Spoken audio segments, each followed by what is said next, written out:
Assalamualaikum Kak Syah. Tak dengar.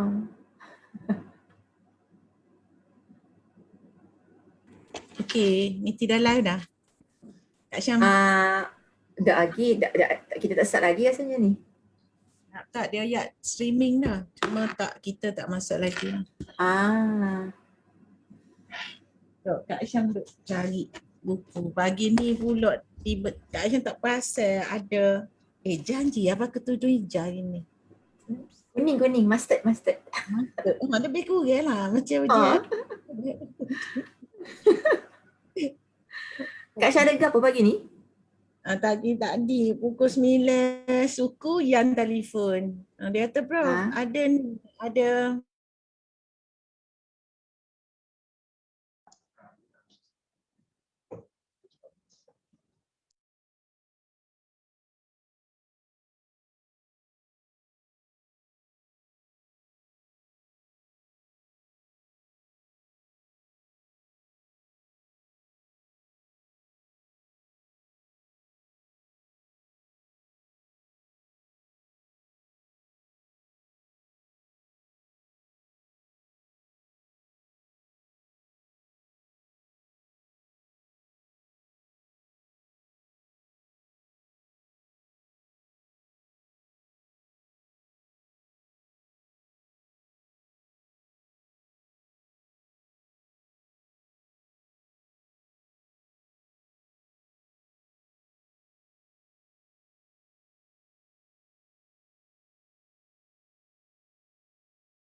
Bismillahirrahmanirrahim. Assalamualaikum warahmatullahi taala wabarakatuh. Bertemu kita sekali lagi untuk program Wacana Museum Diraja Kuala Lumpur. Terlebih dahulu untuk makluman kepada semua para pelayar kita di luar sana, sedikit sebanyak tentang program Museum Diraja. Program Wacana ini adalah program Wacana Museum Diraja merupakan satu program kerjasama di antara Museum Diraja di bawah Jabatan Museum Malaysia dengan kursi institusi Raja-Raja Melayu UiTM.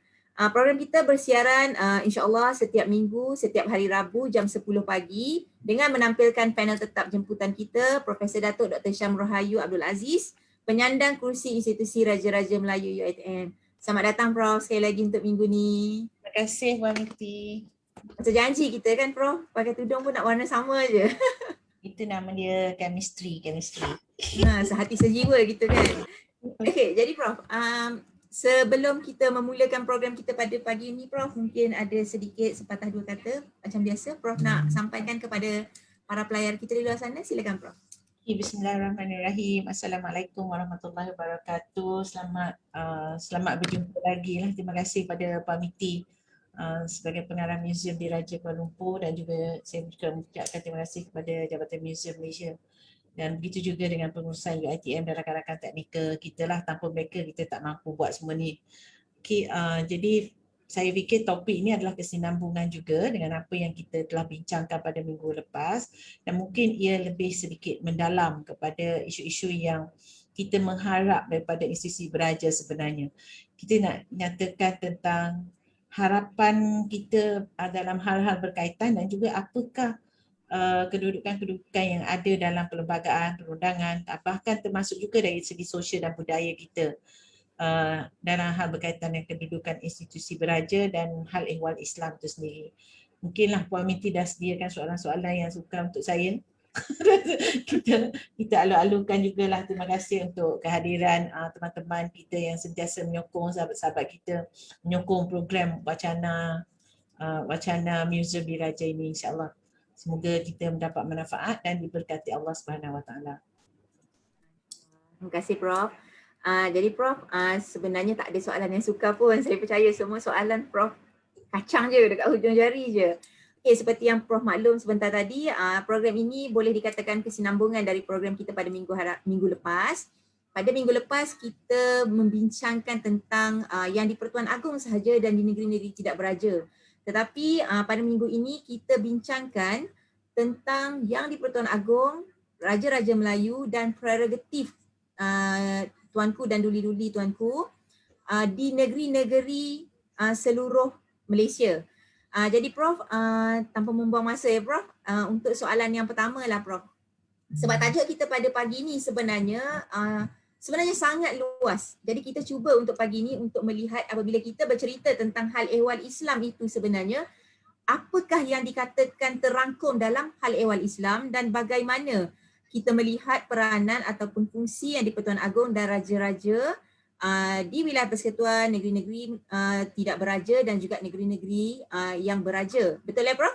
Kita akan bincangkan itulah sedikit sebanyak. Di samping itu juga kita mengalu-ngalukan sebarang pertanyaan dari para pelayar kita di luar sana. Ambil kesempatan ini untuk mengajukan pertanyaan apa yang tersimpan di dalam fikiran tuan-puan selama ini tetapi tak tahu nak arah ke mana untuk jawapannya. Jadi Prof, untuk soalan yang pertama ya Prof, kita selalu mendengar bahawa apabila kita menyatakan tentang Islam dalam perlembagaan persekutuan kita pada perkara 3 tidak dinyatakan secara detail Islam itu apa. Hanya dinyatakan Islam sebagai agama persekutuan, dan pada minggu lepas kita telah pun bersetuju bahawa Islam itu walaupun tidak ada perkataan rasmi di dalam perlembagaan persekutuan tetapi ia adalah agama rasmi bagi persekutuan. Jadi bila kita bercerita tentang Islam dan hal ehwal Islam ini Prof, kalau kita lah sebagai orang Islam, biasanya kita akan sentiasa mendengar sebutan ataupun expression Islam as a way of life. Maksudnya Islam itu tidaklah hanya tertumpu kepada perundangannya saja. Maksudnya dia segregated. Tapi sebenarnya Islam itu, kesyumulan Islam itu adalah merangkumi semua aspek kehidupan. Jadi kalau kita tengoklah sedikit perjalanan negara kita apabila kita berbicara tentang Islam ni Prof. Pada tahun 80-an, kita lihat amalan ataupun kesedaran untuk uh, memasukkan elemen-elemen Islam di dalam kehidupan kita ini tidak begitu ketara. Paling utama bila kita kata kalau tahun 80-an dulu wanita-wanitanya kalau pakai tudung ikat bawah dagu sahaja. Maksudnya tidak ada amalan ataupun praktis yang secara menyeluruh. Tetapi tetapi pada waktu itu tidak terjadi kejadian-kejadian seperti hari ini. Sensitiviti yang melampau, yang tidak menghormati batasan-batasan, teguran. Jadi apabila kita mengalami satu situasi di mana kesedaran itu makin tinggi, contoh apabila dalam pemilihan pemakaian lah kita kata ya, kita ambil satu contoh ya daripada aspek sosial, pemilihan pemakaian, apabila kita lihat dah timbul pula satu term yang dipanggilkan mengarabikkan pemakaian itu. Dia bukan lagi fashion statement tetapi dia dah jadi Arabization pula sebab dengan pemakaian jubah, tudung labuh, purdah. Tetapi bila pemilihan terhadap skirt seluar tidak pula dikatakan sebagai westernization. Jadi kita nampak bagaimana ungkapan-ungkapan sebegitu melanggar keharmonian antara orang yang beragama Islam dengan tidak beragama Islam. Jadi Prof, soalan saya Prof, mungkin Prof boleh terangkan ataupun memberi sedikit pencerahan kepada kita semua bahawa apakah sebenarnya yang didefinisikan sebagai Islam itu bila kita sebut Islam is a way of life, as a way of life, tetapi sebenarnya apa definisi Islam itu mengikut Perlembagaan Persekutuan dan juga mengikut tafsiran sebenarnya secara praktis di atas lapangan Islam itu. Silakan Prof. Okay, bismillahirrahmanirrahim. Assalamualaikum warahmatullahi wabarakatuh. Saya tertariklah dengan apa yang Puan Miti buka perbincangan tadi. Maknanya perkembangan dalam negara kita. Contoh ya, macam saya selalu sebut dari segi sejarah ya, Islam itu tidak pernah terpisah daripada tanah air kita ini, walau seinci pun tanah air kita ini tidak pernah tanpa Islam. Dari segi sosialnya, budayanya. Dari segi perundangannya, kesan daripada penjajahan, maknanya undang-undang Islam itu telah diletakkan dalam sudut yang agak kecil, iaitu undang-undang peribadi saja. Yang ditermakan sebagai undang-undang awam, contoh undang-undang jenayah dan sebagainya itu adalah diletakkan dalam ruang lingkup yang lebih luas yang kita katakan dalam public arena. Yang undang-undang Islam itu diletakkan dalam private arena saja, maknanya untuk berkaitan dengan orang Islam saja. Jadi kalau kita melihat kepada dari segi sosial dan budaya, kalau kita lihat dari segi sosial dan budaya, kita nampak Islam itu sepatutnya memanglah tidak pernah terpisah daripada negara kita. Jadi dari segi ekonomi pula, contoh ya, kita telah kembali kepada sistem ekonomi Islam, walaupun kita tidak 100%, tapi Malaysia adalah antara negara yang telah berjaya memperkenalkan sistem ekonomi Islam dengan wujudnya pada awal tahun 80-an, dengan wujudnya Bank Islam dan kemudian berkembangnya sistem perbankan Islam di bank-bank yang tidak ada jenama Islam pun telah memperkenalkan sistem perbankan Islam. Satu lagi saya nak tarik juga perhatian dari segi pendidikan Islam, contohlah ya, dalam penubuhan Universiti Islam Antarabangsa contohnya pada awal tahun 1980-an, ia juga adalah satu manifestasi bahawa Islam itu boleh difahami bukan saja dalam soal perundangan. Jadi ianya juga terangkum dalam soal pendidikan. Kalau dahulu pendidikan ini tidak dimasukkan dalam pendidikan Islam, contoh terutamanya lah dari segi integration of knowledge itu, kita kurang ada. Dulu kalau sekolah agama lah, dia tidak ada kurikulum yang melibatkan conventional curriculum ni, yang biasa. Tapi kalaulah kita melihat kepada perkembangan semasa, seolah integration antara conventional knowledge dengan Islamic knowledge itu sudah menjadi satu fenomena lah dalam negara kita. Bahkan pengiktirafan dibuat kepada pendidikan Islam itu sangat-sangat jelas, dan ramai orang juga tertarik dengan pendidikan Islam. Jadi dari segi kerajaan, contohnya dari peringkat sekolah menengah ada ulul albab, ada imtiaz, ya, ada kurikulum dini, kurikulum tahfiz dan sebagainya, dah banyak diperkenalkan oleh Kementerian Pendidikan sendiri. Jadi kalau ada rakan-rakan Kementerian Pendidikan ini, bolehlah pengesahan dari segi bahagian pendidikan Islam di Kementerian Pendidikan tu. Baik. dari sini saya dah komplimen apa yang disebut oleh Puan Miti dari segi pemakaian Islam itu dalam konteks budaya dan sosial kita, ya. Cuma Puan Miti, kita sedikit kekurangan dalam pemakaian Islam ni dalam konteks politik. Terutamanya politik kepartian dan juga politik dalam demokrasi itu, ya. Ini kalau politik dalam demokrasi, bukan ni saya mahu mencakupi satu persoalan yang sangat besar, ya. Sejauh manakah demokrasi itu Islami? Kan? Sejauh manakah demokrasi itu Islami? Pada saya, kita ini nak menongkar arus ni, kita nak menentang demokrasi contohnya. Kita perlu kita kena hadap dunia. Maknanya sebab sistem itu adalah suatu sistem yang telah diiktiraf oleh dunia, sistem demokrasi itu. Tapi pada pandangan saya, penambahbaikan dalam amalan sistem demokrasi itu perlu ditegaskan terutamanya dari segi kepribadian orang-orang politik itu, supaya kepribadian itu dikaitkan dengan ataupun disandarkan kepada kepribadian seorang yang mempunyai, tak kira kalau mereka menganut agama Islam ke bukan agama Islam pun, sebenarnya mempunyai nilai-nilai universal humanity itu dalam konteks individu tu. Jadi saya tak nafikan juga ada cubaan-cubaan dalam sistem politik ini, kita juga mahu masukkan nilai-nilai Islam itu.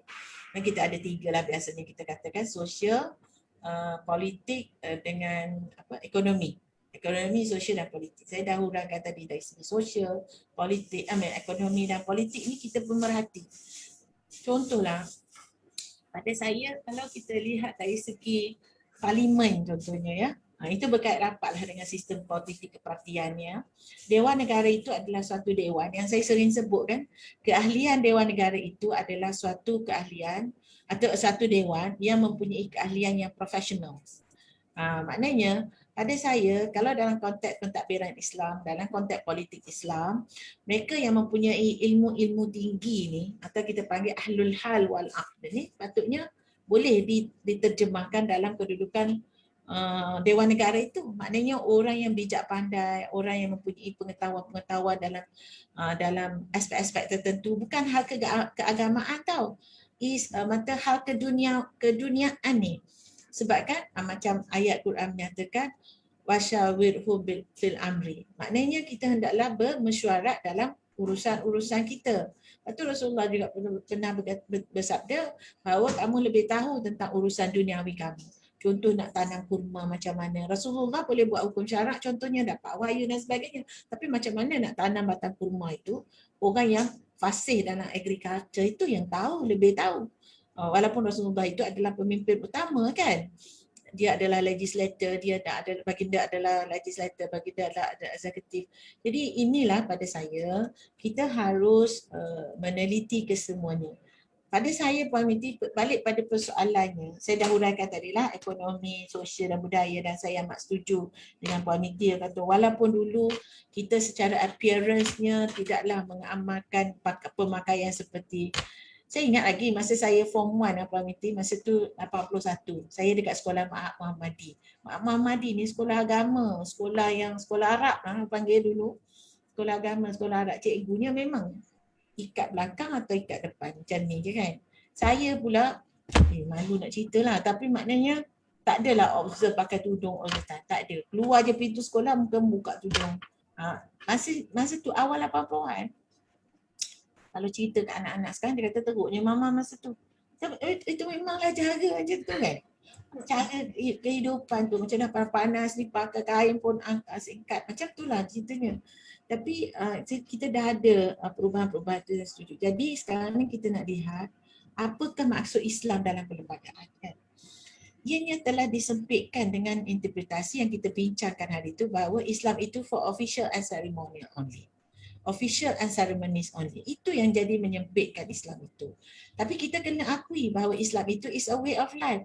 Jadi tadi persoalan yang kita bincang minggu lepas kan, adakah negara ini negara sekular dan sebagainya tu kan. Tapi kalau kita letakkan, saya selalu sebut, kalau dalam buku saya juga saya nyatakan, untuk menyatakan sifat sekular sesebuah negara itu, kita bukan hanya boleh melihat kepada sistem undang-undangnya saja. Lepas tu dia kata dalam perlembagaan dia tak sebut pun apa itu Islam tu ada way of life ataupun tidak. Jadi macam mana kita nak tafsirkan Islam dalam perlembagaan itu? Adakah Islam itu semata-mata untuk menyatakan tentang sebut tanpa makna, ya? Maknanya sebut tanpa makna. Jadi kalau kita kata Islam itu disebut tanpa makna, maknanya sia-sialah peruntukan itu. Dia mesti ada some weight or significance or certain provision dimasukkan dalam perlembagaan tu. Jadi pada saya, perkataan Islam itu it should be the way how this country, bagaimana negara ini perlu diselenggara atau tata cara bernegara itu perlu melihat pada kedudukan Islam itu sebagai way of life. It's a way of life. Jadi macam kita sebagai sebuah negara Islam, ada orang kata negara Muslim lah, negara Islam. Itu kita dah tinggalkan perbincangan itu. Saya berpegang pada prinsip bahawa negara ini mempunyai tanggungjawab untuk pelaksanaan Islam apabila ia dikatakan Islam sebagai, ia mempunyai agama Islam sebagai agama bagi negara. Saya letak kat situ. Dan tidak ada orang yang tidak bersetuju, tidak ada orang untuk tidak bersetuju menyatakan bahawa it has desecularized the country. Ramai orang semua orang kata it has desecularized. Jadi pada sekarang ini tafsiran kepada perkataan Islam ini telah berlaku dalam beberapa kes. Contoh dalam kes Azlina Jalani, dia sangat sempit dalam kes Azlina Jalani itu, dia menyatakan bahawa Islam itu orang Melayu dalam menganut agama Islam itu. Tapi dalam kes-kes seperti dalam kes Mio Atikur Rahman, ya, dia menyatakan bahawa Islam itu adalah seperti pokok jati. Maknanya Islam itu pokok jati ni, tak tahulah penonton kenal ke tak pokok jati. Ya. Kenal perabot jati kenal ke, pokoknya saya tak tahulah kenal ke tak. Tapi dia seolah pokok yang rimbun, pokok yang tinggi, pokok yang besar, menaungi pokok-pokok yang lain. Maknanya Islam itu berada di atas dan dia menaungi agama-agama lain. Maknanya ataupun menaungi cara hidup bernegara. Jadi itu yang telah ditafsirkan oleh mahkamah. Walaupun dia tidak menyatakan bahawa Islam itu adalah perlu diletakkan secara khusus dalam dasar dan negara, dia tak sebut. Dia tak ada dalam keputusan kabinet itu. Cuma dia bagi imbasan saja bahawa Islam itu sebagai seumpama pokok yang menaungi sebagai pokok-pokok yang lain. Jadi lepas tu satu lagi, Tun Abdul Hamid pula pernah menyatakan bahawa Islam adalah satu-satunya agama yang disebut dalam perlembagaan. Ia juga tidak ditafsirkan. Adakah Islam is a way of life? Dia cuma kiasan-kiasan. Dia panggil apa? Dia tak kata Islam. Cuma dalam kes Cik Omar Cik Esok tu, mahkamah menyatakan bahawa Islam was a way of life. Dia kata, tapi dia kata walaupun Tun Salleh Abbas apabila merujuk kepada tulisan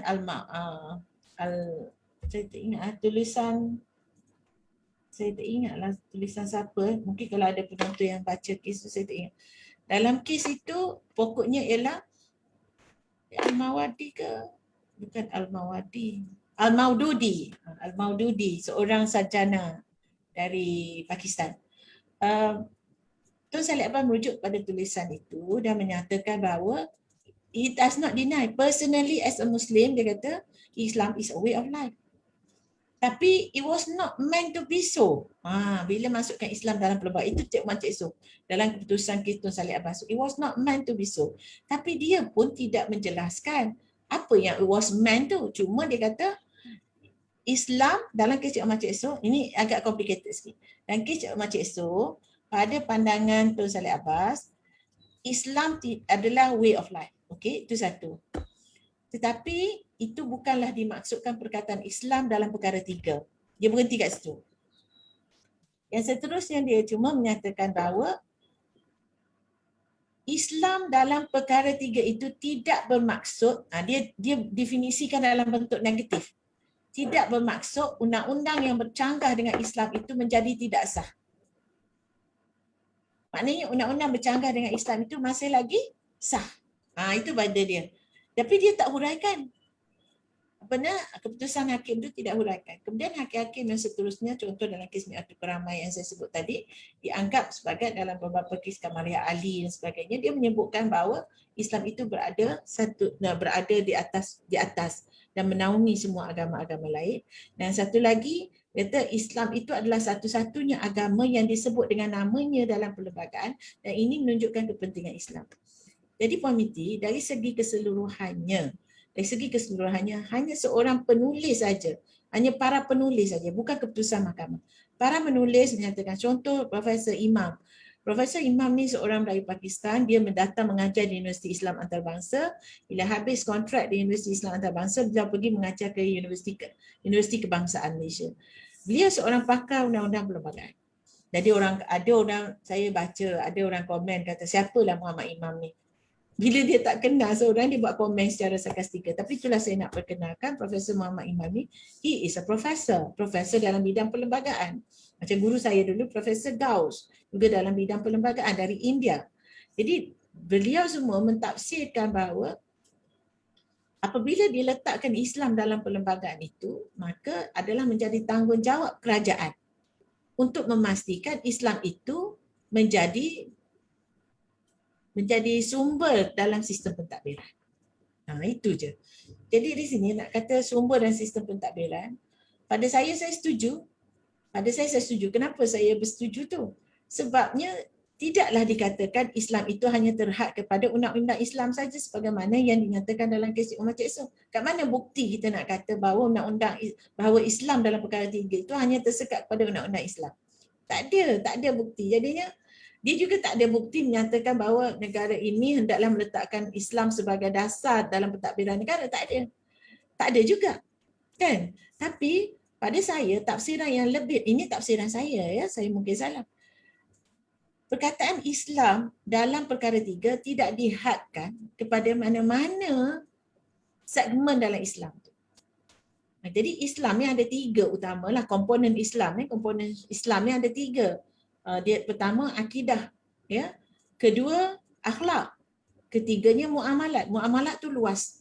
Akidah ni mesti ada Tuhan lah, ya. Maknanya kata Allah yang esa lah.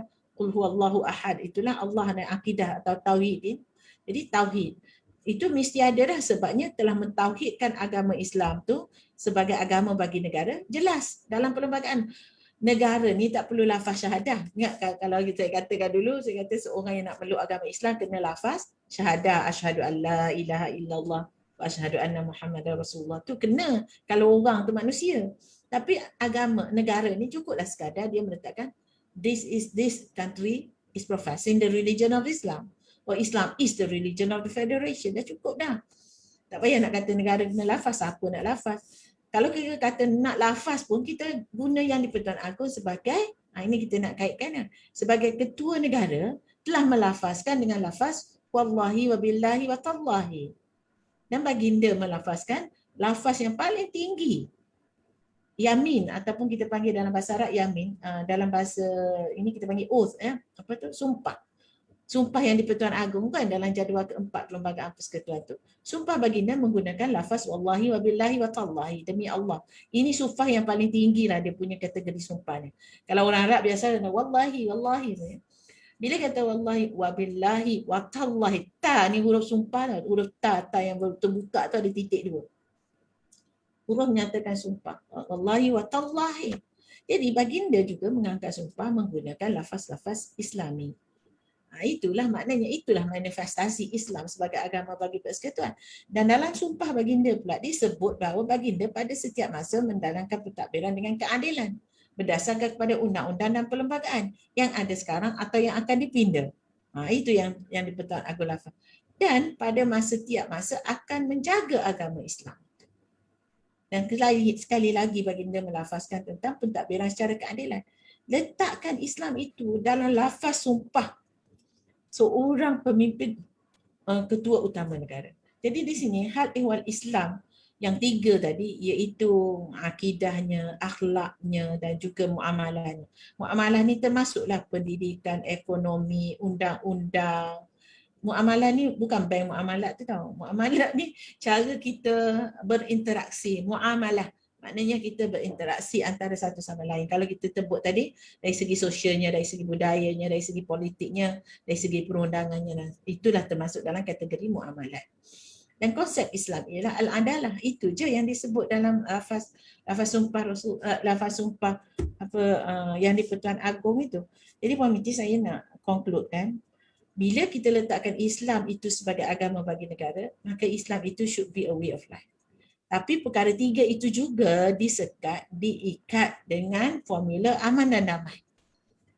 Pada saya lah Puan Miti, formula aman dan damai ni tak perlu ada pun tak apa. Saya pernah sebut ni, sebab perkataan Islam itu sendiri menunjukkan peace. Ya, peace angkat dua jari lah. Peace, ya. Menunjukkan peace, keamanan, tidak berperang dan sebagainya. Tapi kalau orang tak faham, dia akan kata di mana ada Islam, di situlah ada persengketaan. Apa orang cakap macam tu? Sebab betul lah, sebab bila orang tak faham Islam, jadi orang ingat Islam ni akan mengenepikan orang. Padahal itu sebenarnya kefahaman-kefahaman Muslim. Jadi saya nak bukan Islam tu sendiri. Jadi pada saya, apabila dia letakkan Islam sebagai agama bagi persekutuan dan diikat dengan formula aman dan damai itu, maka Islam itu adalah way of life. Dan kerana satu, ia tidak disekat hanya kepada aspek-aspek mana. Dan ia tidak diikat hanya pada aspek-aspek mana. Walaupun tidak dinyatakan bahawa Islam itu adalah untuk keseluruhan, untuk merangkum dasar-dasar negara, tetapi itulah maksud Islam yang sebenarnya. Dan ia tidak pernah ditafsirkan secara tuntas oleh mana-mana keputusan mahkamah, kecuali mahkamah menyatakan bahawa Islam itu adalah agama yang lebih tinggi daripada agama-agama lain dan ia adalah satu-satunya agama yang disebut dengan namanya. Maka pandangan-pandangan akademik seperti pandangan saya, Profesor Imam tadi, menyatakan bahawa, ataupun even Prof. Shah menyatakan dalam konteks secularization atau sekular ni, ia telah tidak menjadikan negara ini negara sekular. Tapi apabila disebut begitu, macam pandangan akademik seperti saya dan Prof. Iman tadi menyatakan tanggungjawab kerajaan untuk melaksanakan Islam as a way of life. Jadi kita sandarkan pula kepada sumpah yang di-Pertuan Agong tadi. Baginda akan mempertahankan Islam. Nak pertahankan Islam di mana Islam? Bagaimana Islam nak pertahankan? Sebab kalau kita tengok definisi Islam yang saya katakan tadi, itu ialah Islam ni terdiri daripada akidahnya atau tauhidnya, akhlaknya dan muamalatnya. Jadi ketiga-tiga komponen ini dalam Islam mestilah dipertahankan. Kalau tak pertahankan satu, ia tidak mencapai maksud apa itu Islam sebenarnya. Jadi saya seru rakan-rakan, para penonton yang saya hormati sekalian, sekarang kita sama-sama balik lihat. Bagi orang Islam sendiri, ya, kita mungkin tidak dididik tentang Islam, apa maksud Islam tu. Mahwal Islam. Kita mungkin sendiri tidak didik. Saya nak bagi guideline lah. Kita baca the principles of syariah. Kita tengok syariah tu apa, Islam tu apa, agama Islam tu apa. Dan saya mintalah rakan-rakan yang beragama Islam atau yang bukan beragama Islam pun, kita rujuk kepada hadis yang kedua dalam kumpulan hadis 40 An-Nawawi. Yang saya kata Islam itu rukunnya 5, rukunnya 6, rukun imannya 6, campur dan 1 ihsan. 5, 6, 1 itu adalah Islam. Okay, wallahualam, back to you Puan Miti. Panjang lebar Prof. Tapi alhamdulillah dengan penerangan yang simple tu, walaupun agak mendalam maknanya ya Prof. Cuma daripada penerangan Prof tadi, bila kita melihat bahawa Prof kata komponen yang terdiri dalam Islam itu adalah akidahnya, akhlaknya, muamalatnya. Dan apabila kita mengatakan bahawa, bila kita kait balik dengan perbincangan kita pada minggu lepas, tentang bagaimana Islam itu agama rasmi, walaupun tafsiran-tafsiran yang telah dibuat di mahkamah hanya satu sahaja yang menyatakan ke arah positif ya untuk Islam itu sebagai agama rasmi dan bagaimana ianya sepatutnya diamalkan dan dipertahankan ataupun kerajaan mempunyai tanggungjawab untuk melaksanakannya. Dan kita sandarkan pula tadi bila Prof kata disandarkan pula kepada lafaz sumpah yang di-Pertuan Agong. Cuma satu yang menarik ya Prof, apabila kita kata disandarkan kepada yang di-Pertuan Agong, apabila yang di-Pertuan Agong mengangkat sumpah sebagai ketua utama negara, itu juga sebenarnya menjadi satu, dia bukan perbahasan tetapi menjadi satu kefahaman umum. Memang yang di-Pertuan Agong lafaz angkat sumpah. Tetapi bila kita lihat kepada praktisnya, terlampau banyak perkara-perkara yang melibatkan hal-hal hal ehwal Islam ini dicabar oleh orang-orang, sama ada orang yang bukan beragama Islam ataupun orang-orang yang berfikiran liberal. Jadi adakah sebenarnya kurangnya pemakluman kepada kita semua bahawa lafaz sumpah yang di-Pertuan Agong itu sebenarnya bukan hanya merujuk kepada diri baginda sahaja. Jadi kalau kita lihat kepada penerangan Prof secara panjang lebar, kita dah nampak dah sepatutnya bila yang di-Pertuan Agong angkat sumpah, kita dah tahu dah maksudnya merangkumi keseluruhan negara sebab yang angkat sumpah itu adalah ketua agama negara. Tetapi bila kita tengok juga amalan di Westminster, ratunya juga mengangkat sumpah tetapi dengan Bible. Jadi adakah sebenarnya angkat sumpah sebenarnya janji kepada diri sendiri? Maknanya tuanku berjanji pada diri sendiri, tuanku yang akan buat. Sebenarnya dia tak ada kena-mengena dengan orang lain. Jadi membawa kepada perkara-perkara yang kita tengok pada dalam masyarakat hari ini. Dalam perundangan Islam, tercabarnya keputusan-keputusan mahkamah, kes-kes yang melibatkan bahawa sepatutnya digunakan di bawah kanun kesesaan, bukannya di bawah undang-undang syariah dan sebagainya. Silakan Prof. Okey, perbahasan ini agak besar. Pertama dari segi kesan sumpah. Kesan sumpah yang Puan Miti sebut tu, dan kata itu Tuanku Agung angkat sendirilah, dia lah kena jaga. Kita bayangkanlah, kalau kita saja yang jaga, memang kalau kita kata okey Tuanku yang angkat sumpah dengan demi Tuhanku, semua tu kan Tuanku yang angkat sumpah. Jadinya kalau apabila Tuanku nak melaksanakan sumpahnya, siapa yang melaksanakan sumpah tu? Sebab sumpah ni dah tak boleh angkat saja-saja. Kalau tak buat nanti kena bayar kafarah apa-apa kan. Jadi dia kata kalau dalam konteks itulah. Tapi kalau kita kata kalaulah tuanku itu adalah tanggungjawab peribadi tuanku untuk menjaga agama Islam tu, macam mana tuanku nak buat? Jadi sia-sialah sumpah tuanku tu. Tuanku nak arahkan pemimpin contoh, nak arahkan minister. Oh ramai pula kata bertindak atas nasihat. Dia jadi macam ineffective. The solemn oath tu, sumpah yang suci tu tidak akan menjadi berkesan. Jadi sia-sialah sumpah tuanku tu. Okay, pada saya betul kalau kita kata itu sumpahnya adalah sumpah peribadi yang di-Pertuan Agong. Sebab baginda ni kena kukuhkan diri baginda. Tapi sebagai ketua negara, tadi saya betulkan sikit Puan Miti, baginda bukan ketua agama bagi seluruh negara. Baginda adalah ketua negara. Baginda bukan ketua agama bagi negara tak ada. Sebab kita tak ada ketua agama bagi negara, kita tak ada. Mungkin komiti slip of tongue je tadi. Jadi kita kata macam baginda nak laksanakan tugas baginda tu untuk memastikan sumpah itu dilaksanakan. Kalau tidak disokong oleh dasar-dasar negara, maka ia akan menjadi sia-sia. Pada saya itu sangat jelas. Jadi kalau kita melihat kepada apakah yang perlu dilakukan? Apakah yang perlu tuanku lakukan? Apabila tuanku dah ambil sumpah itu dan Islam itu sebagai satu aspek yang ada dalam kuasa prerogatif baginda, apakah yang perlu tuanku semua lakukan? Sama ada pada peringkat negeri atau peringkat persekutuan. Raja-raja di peringkat negeri juga bertanggungjawab tentang Islam ni kan. Jadi saya nampak di sini kesinambungan antara sistem raja berperlembagaan dan juga demokrasi berparlimen itu perlu diseragamkan. Kalau tidak dia akan dua ray yang tidak akan bercantum. Itu yang saya sering sebut kan. Kalau kata okey tuanku jagalah Islam, dia akan kekal macam cara British mentadbir. Cara British mentadbir ni dia kata tinggalkan Islam itu hanya kepada raja-raja. Hanya Islam itu jadi private matters.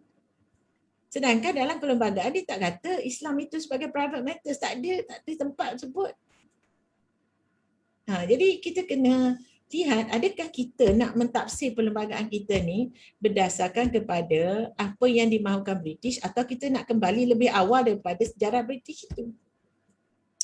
Jadi kalau kita setakat nak faham apa yang nak ambil, kita nak tafsirkan Islam hanya sebagai personal matters tu, kenapa dia tak letak je dalam jadual kedua, dalam jadual 9 senarai 2 tu?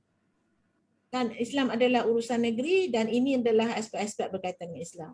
Tapi kenapa dia letak dalam perkara umum yang meletakkan bahawa kalau kita lihat perkara 3 itu hal-hal berkaitan dengan negara.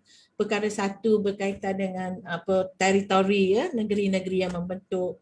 Perkara 2 berkaitan dengan persepadanan juga. Perkara 3 berkaitan dengan agama. Keempat berkaitan dengan ketinggian perlembagaan. Dan kelima baru dia mula dengan fundamental liberties. Dia duduk dalam kerangka membentuk negara itu. Jadi kenapa dia tak, kalau nak katakan dia hanya terhad, dia juga tak kata dalam jadual ke-9 tu, dia tak kata bahawa Islam ini hanya terhad kepada undang-undang peribadi saja. Dia kata undang-undang syariah itu untuk orang Islam saja. Itu dalam, maknanya dichotomy of powers tu jelas dalam aspek perundangan. Tapi dalam aspek sosial dan ekonomi contohnya, dia tak sebut. Bahkan ekonomi itu contohnya ekonomi perbankan Islam ni, dia berada pada peringkat persekutuan. Nak buat bank-bank ni semua di bawah persekutuan, keuangan ni, finance ni, dia di bawah persekutuan. Jadi kenapa kita boleh buat perbankan Islam tu? Kalau Islam tu urusan negeri, memang kita tak boleh buat. Sebenarnya negeri lah buat, bank tak boleh buat. Islam tak apa, negeri tak boleh buat bank. Sebab ia adalah urusan persekutuan. Jadi sekarang pada saya nampak kita harus faham dari segi perundangan, memang sekarang ni Islam dari segi undang-undang peribadi itu disekat kepada undang-undang peribadi orang Arab Islam. Tapi saya nak pesan dengan rakan-rakan kita yang mungkin ada yang tidak menganut agama Islam ni, kita bukan bercakap tentang religious centric ni, bukan. Tapi kita bercakap tentang negara kita. Kita tak mahu nak kata okey, nak buat wacana ini menjadi satu wacana untuk menegakkan Islam dan sebagainya. Jadi pada saya melihat pada satu wacana yang sihat untuk kita lihat apa sebenarnya maksud Islam tu. Saya nak kaitkan dekat sini sikit lagi Puan Miti, sebabnya dalam perkara 3 dalam fasa 4 tu dia kata nothing in this provision, this article ni shall derogate from any other provision in the constitution. Dia kata tidak ada peruntukan dalam perkara 3 ini tidak boleh digunakan untuk mentafsir perkara-perkara lain. Maknanya kalau kita nak, contoh dia kata, kalau kita nak tafsir berkaitan dengan kebebasan asasi, dia tak boleh guna Islam. Pada saya, well and fine. Sebab dalam perkara 3 tu, bukan satu-satunya peruntukan yang menjaga kedudukan Islam. Bukan satu-satunya. Dia cuma satu deklarasi bahawa negara ini beragama Islam. Itu saja. Dia tak kata, okey, awak nak kena guna Islam dalam menganalisis semua benda perkara. Dia tak kata macam tu. Tapi peruntukan-peruntukan lain dalam perlembagaan itu membenarkan Islam untuk digunakan. Contoh, memberi bantuan kepada institusi Islam dan sebagainya. Dan bila nak buat dasar, adakah perlu lihat, macam contoh di Pejabat Peguam Negara dia ada satu jabatan, saya ingat jabatan ke unit? Bahagian pengharmonian undang-undang. Jadi bahagian pengharmonian undang-undang, apabila kerajaan nak buat akta, nak buat undang-undang, kena lalu dulu bahagian pengharmonian undang-undang ni dan syariah, pengharmonian undang-undang dan syariah, nak tengok sama ada dia bercanggah dengan syariah ataupun tidak. Ramai orang persoalkan ni tahu Puan Miti. Sebab dia kata apa pentingnya nak tengok dia bercanggah dengan syariah ataupun tidak. Kita kena ingat, pengguna kebanyakan akta itu adalah orang Islam. Akan bertanggungjawablah si pemimpin itu sekiranya dia membuat sesuatu yang membolehkan orang Islam itu melanggar undang-undang syariat. Ini yang kata ku anfusakum wa ahlikum nara, ini tanggungjawab pemimpin untuk memastikan apa yang dimakan, apa yang dibuat, apa yang dilakukan, apa yang disuarakan itu adalah sesuatu yang tidak bercanggah dengan syariat, supaya rakyat yang kerajaan itu jaga tu yang menganut agama Islam itu. Jadi dia tidaklah menyatakan bahawa hanya semata-mata untuk memastikan Islam itu dipaksa ke atas orang lain, bukan. Sebab nilai Islam tu sebenarnya kita tak perlu nak kata nilai Islam itu tak sesuai pada orang bukan Islam. Saya fikir tak ada orang bukan Islam menyatakan perbankan Islam itu tidak sesuai. Tak ada. Sebab saya tengok ramai pelanggan juga, kita boleh buat percentage pelanggan bank Islam tu ramai juga yang bukan Islam. Jadi nilai-nilai begitu perlu dilihat sebagai nilai sebuah negara. Bukan nilai untuk dalam sentimen keagamaan itu saja. Ya? Jadi apabila kita nak kata adakah sumpah yang di-Pertuan Agong itu hanya dipakai ke atas baginda, jawapan saya ya betul dipakai ke atas baginda, tetapi untuk pelaksanaan baginda, tugas baginda sebagai ketua utama negara itu, baginda memerlukan manifestasi kepada pengucapan baginda di dalam sumpah itu untuk dilakukan melalui dasar-dasar negara. Dan ia bukan hanya terpakai kepada orang Islam saja, kerana nilai-nilai kepentingan itu perlu disesuaikan juga dengan nilai keharmonian yang kita ada dengan mengambil kira prinsip aman dan damai itu. Jadi kalau orang bukan Islam bagi cukai contohnya, tak boleh guna kepada orang Islam. Untuk agama mereka. Kalau kita ambil cukai untuk orang Islam saja kerana agamanya, tidak boleh digunakan untuk orang bukan Islam juga. Jadi cukai-cukai itu macam pada saya satu aspek yang atau satu dimensi yang kita perlu lihat ialah adakah sebenarnya prinsip-prinsip atau dasar-dasar Contoh penerapan nilai Islam. Dululah masa Tuan Mahathir yang mula-mula ambil negara kita pada awal tadi Puan Minty sebut kan, penerapan nilai Islam. Apa tu, bersih, cekap dan amanah. Semua orang nak kan. Itu adalah nilai-nilai universal sebenarnya. Sebab tu saya kadang-kadang tak perlu nama Islam pun. Dia kita nama nilai-nilai universal itu memberikan semua orang menerima bahawa nilai-nilai itu adalah baik untuk kemanusiaan. Jadi tak perlu nak kecoh kata, oh ini nilai Islam kita tak mahu. Saya rasa rakan-rakan saya tak juga macam tu, rakan-rakan yang tidak beragama Islam. Kalau dia baik untuk masyarakat, manusia seperti ekonomi Islam, dia akan terima lah. Pendidikan pun, kalau pendidikan itu baik, maka akan diterima lah oleh semua humanity tu. Kalau kita pandai bawa Islam tu macam mana.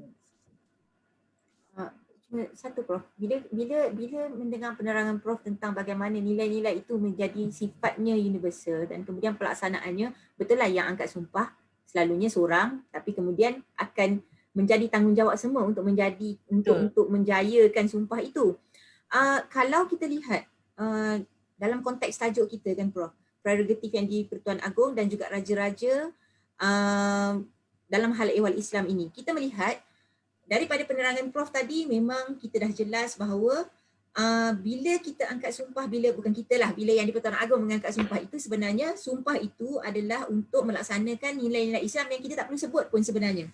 Maknanya apa sahaja yang baik kepada rakyat, maksudnya yang tidak mencabar ataupun memasuki batasan yang tidak sepatutnya, itulah sepatutnya yang dilaksanakan. Dan kita menggunakan maksudnya kerajaan perlu juga membuat dasar-dasar yang bersesuaian.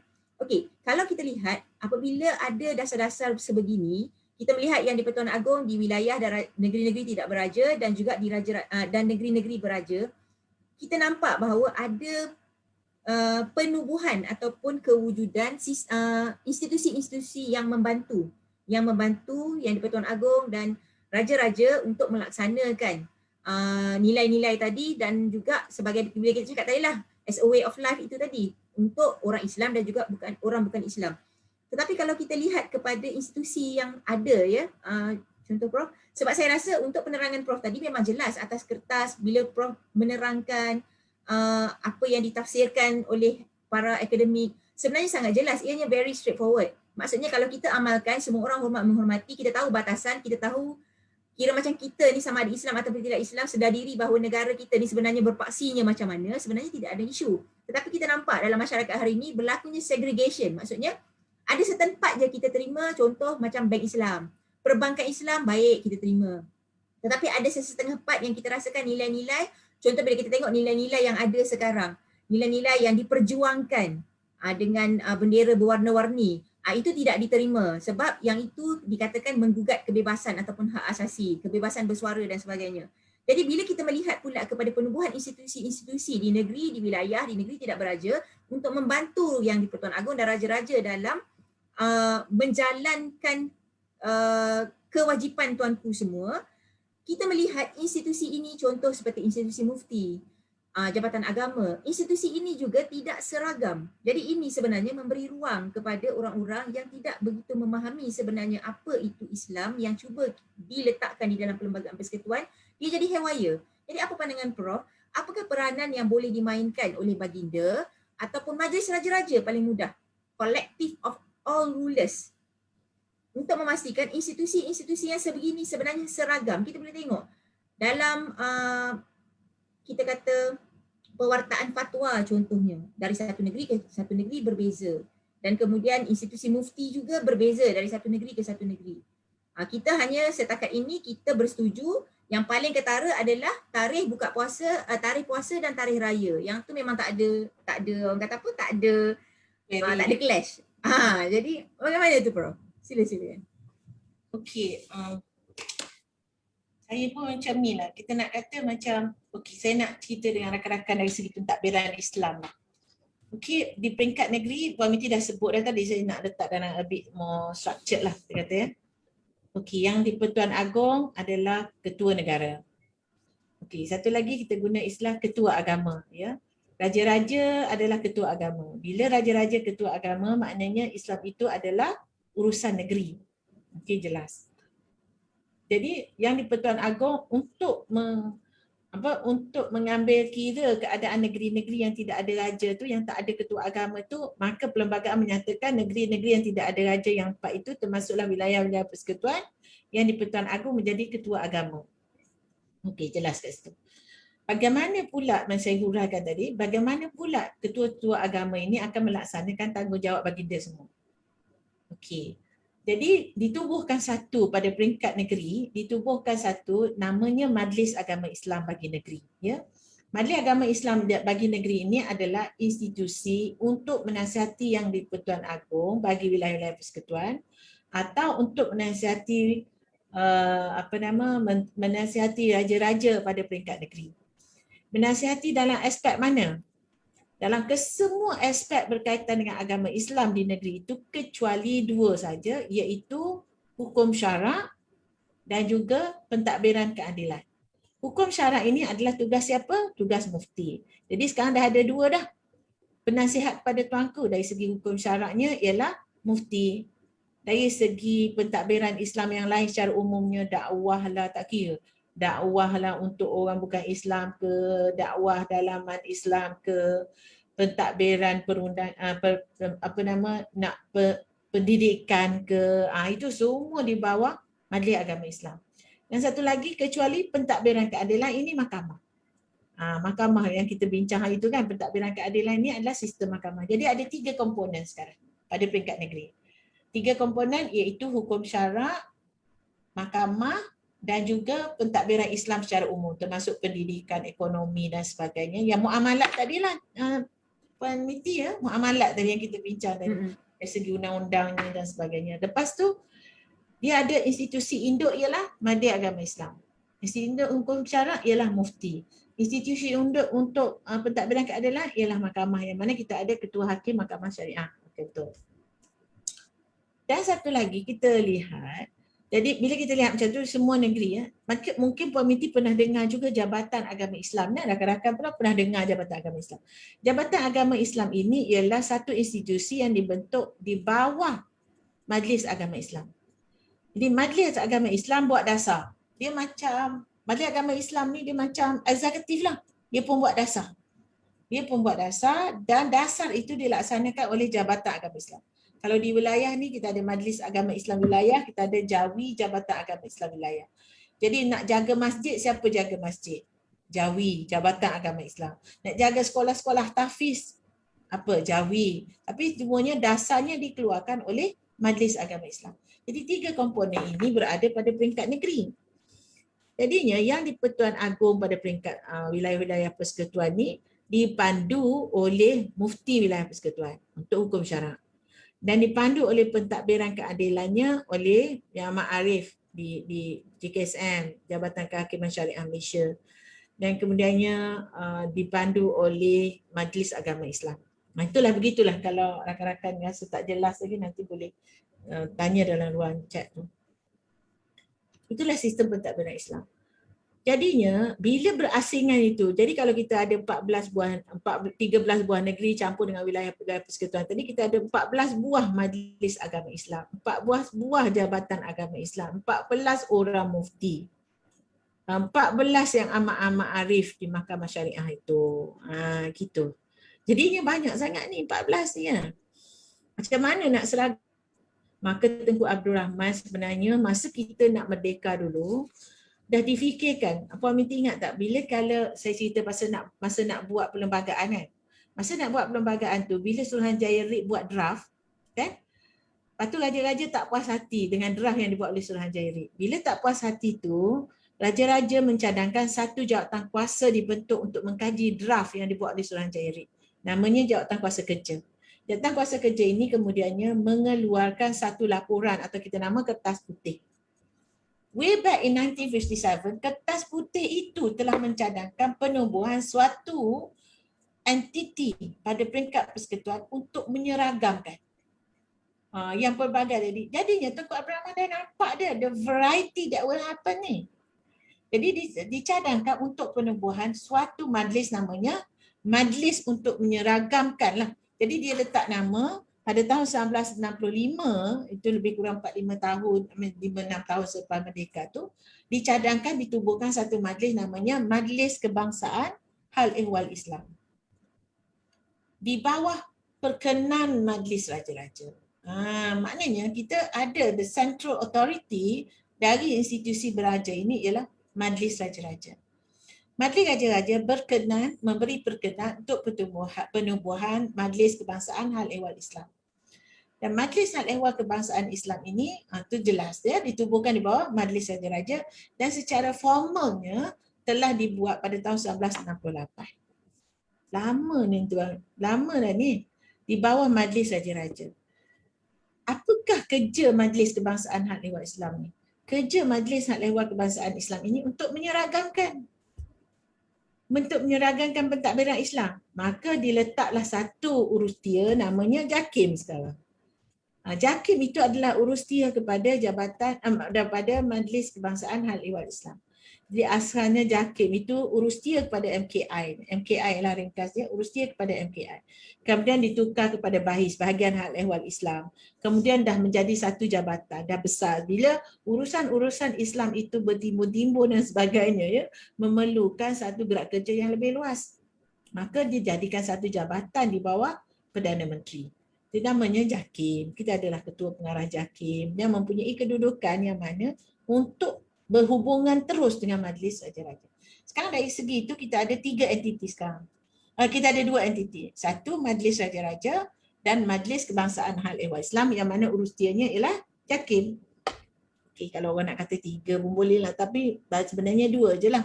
Sebab JAKIM ni penghubung lah sebab dia urustia nak buat minit mesyuarat dan sebagainya.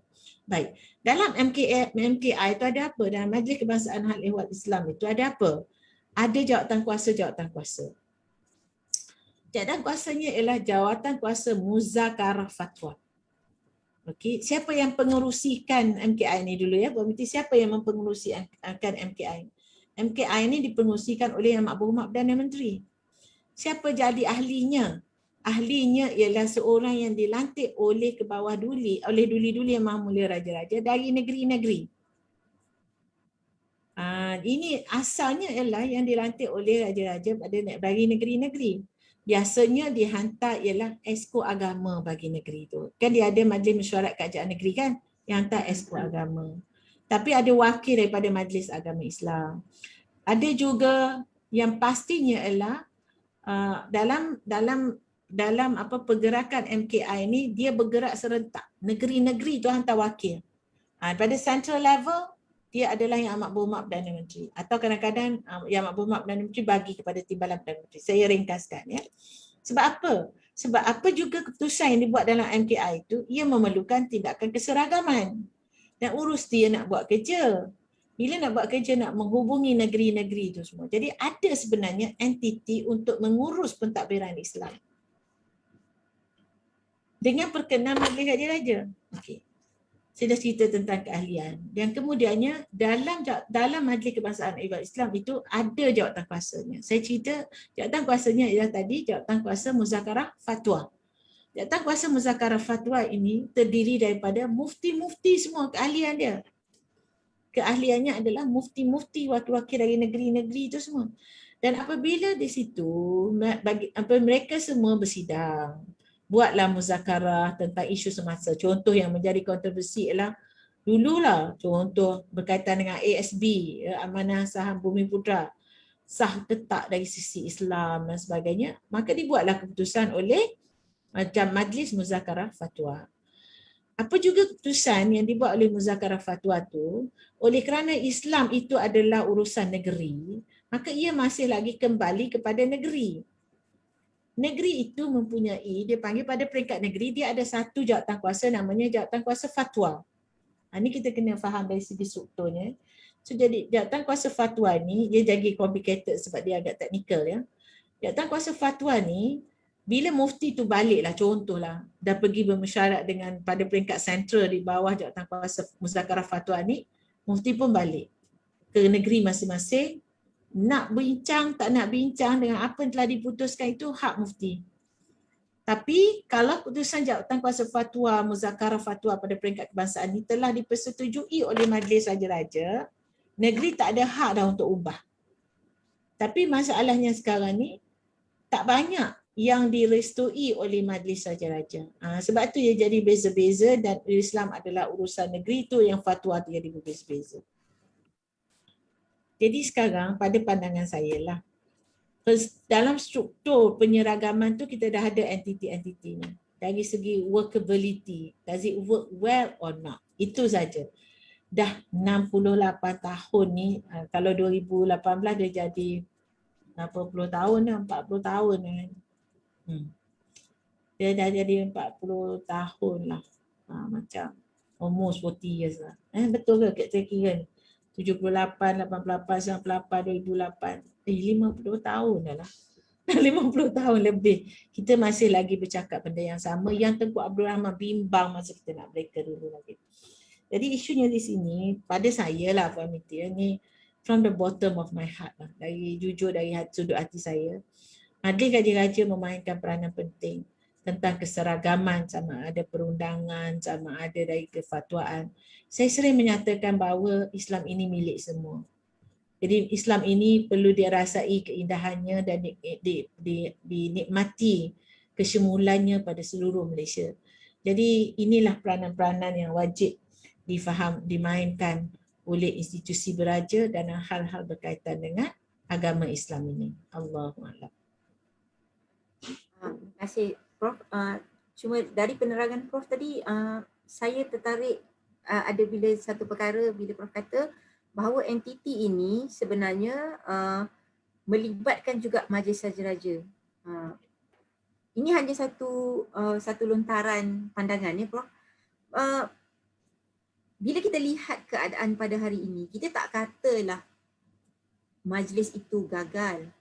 Tetapi apakah kekangannya sebenarnya yang pada pandangan Prof yang menyebabkan selepas 50 tahun perkara ini telah wujud, tetapi kita masih lagi orang kata berenang-renang dalam suasana yang sama.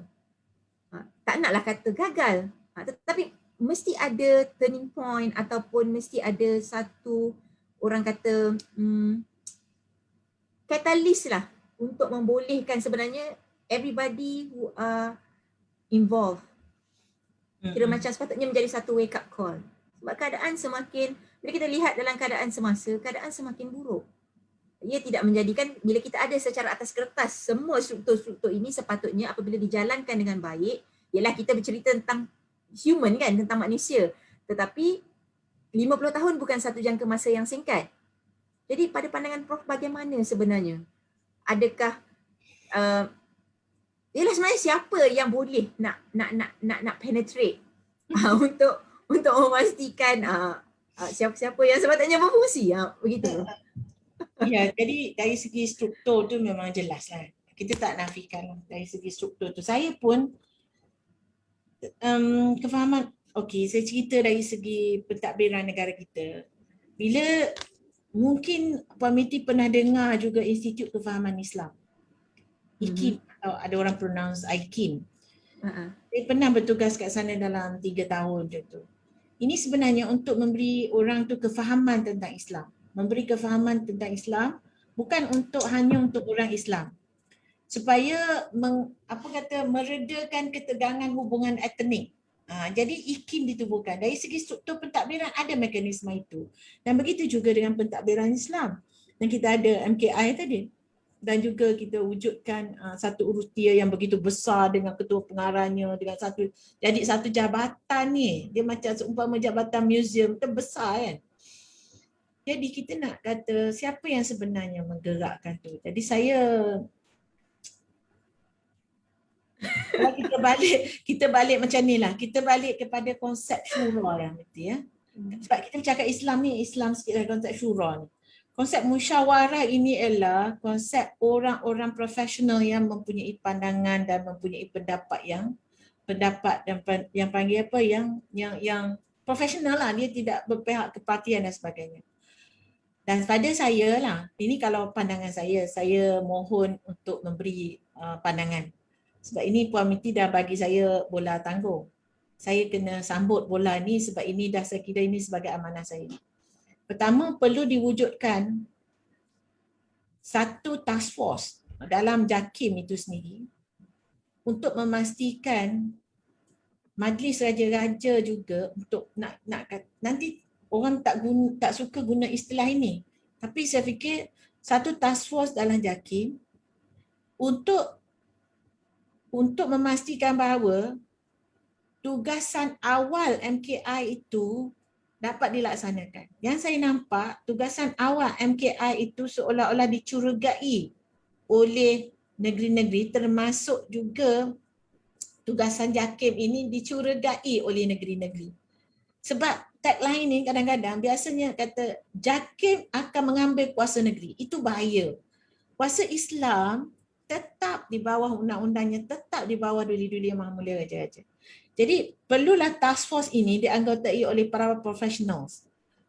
Saya mungkin boleh sebut seseorang seperti Tun Ahmad Saji contohnya. Beliau adalah orang yang neutral dalam konteks kenegaraan ini. Dia adalah seorang tokoh pentadbir negara yang sangat-sangat disegani. Dia boleh memahami sistem pentadbiran negara dan pada saya task force ini perlu digerakkan menerusi tugasan awal MKI. Saya tahu ada benda bergerak, ada perkara yang sedang bergerak. Contohnya apabila satu jawatan kuasa tertinggi ditubuhkan oleh Majlis Raja-Raja bagi mengkaji institusi-institusi pentadbiran Islam di bawah Yang di-Pertuan Agong. Tapi dia lebih daripada itu yang kita bincangkan sekarang ni. Dia bukan hanya bagi negeri-negeri di bawah Yang di-Pertuan Agong tetapi juga pada negeri-negeri di seluruh tanah air kita. Jadi task force ini hendaklah terdiri, kata apa, jawatan kuasa pemandu ke, kita panggil jawatan kuasa khas ke. Itulah maksud saya, dia adalah satu jawatan kuasa khas bebas ke, ikutlah nak namakan apa. Tapi tema rujukannya ialah untuk memastikan pentadbiran Islam di seluruh negara ini adalah bekerja dengan teratur ataupun sungguh-menyungguh bersepot antara satu sama lain dan melapor terus kepada Majlis Raja-Raja. Nanti kan task force itu hendaklah diperkenan dan dipersetujui oleh Majlis Raja-Raja. Pada saya, itu cara untuk mengendalikannya. Kita tak mahu, macam Puan Miti katalah, kita tak mahu menuding jari di mana kegagalannya, di mana puncanya. Tapi kita nak mula bagaimana nak menyelesaikan permasalahan. Kita tahu masalah tu dah berlega-lega, dah berpuluhan tahun dah masalah tu.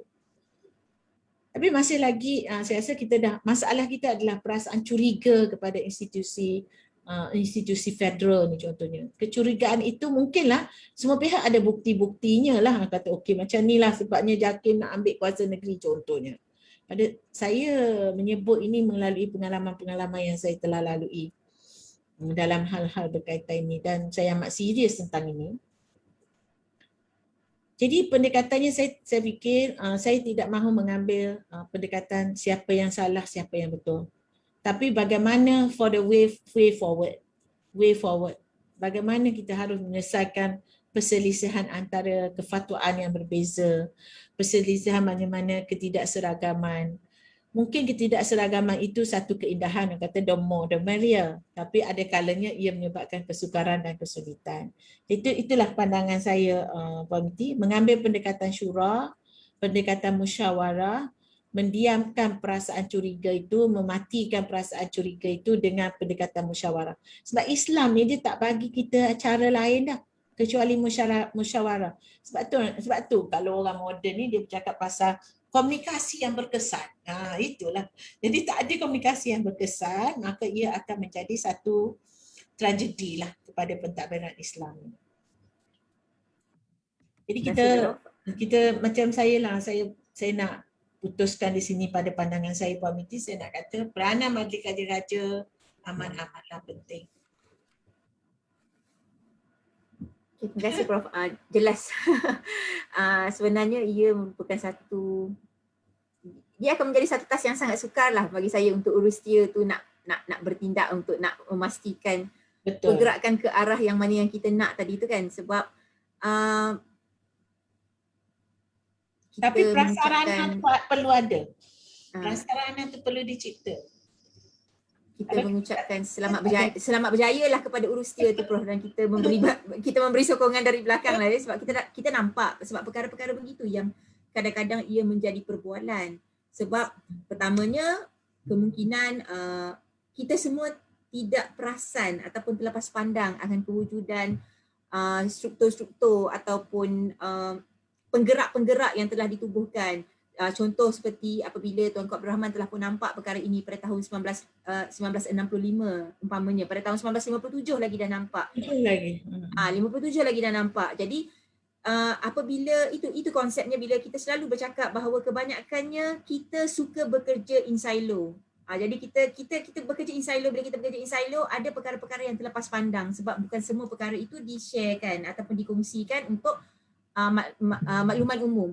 Tapi untuk konteks pada hari ini, kita nampak bahawa adanya struktur-struktur ataupun badan-badan penggerak yang boleh digunakan dan telah pun ditubuhkan untuk menangani isu ini. Tetapi apabila 50 tahun masih tak nampak, maksudnya kena refresh lah. Maksudnya kena orang kata apa? Kena mencari satu strategi baru yang bersesuaian. Okey Prof, kita kembali semula kepada prerogatif yang di-Pertuan Agong dan Raja-Raja berkaitan dengan hal ehwal Islam. Kalau kita lihat, sebab saya melihat perlembagaan-perlembagaan negeri ya Prof, perlembagaan-perlembagaan negeri bagi yang tidak beraja. Satu yang menarik minat saya adalah dalam semua perlembagaan negeri bagi yang tidak beraja, Sabah, Sarawak, Melaka dan Pulau Pinang. Okay. Tapi saya nak sentuh sikit tentang yang di Sabah lah Prof. Di Sabah adalah jelas menyatakan bahawa head of religion is Islam, yang di-Pertuan Agong shall be the head of religion of Islam in the state. Lepas tu Legislative Assembly shall be responsible for making provision, bla bla bla. Maksudnya ada ditubuhkan untuk menasihati yang di-Pertuan Agong. Dan itu kita dah jelaskan, Prof dah jelaskan tadi bahawa ada Majlis Agama Islam, ada institusi mufti dan sebagainya.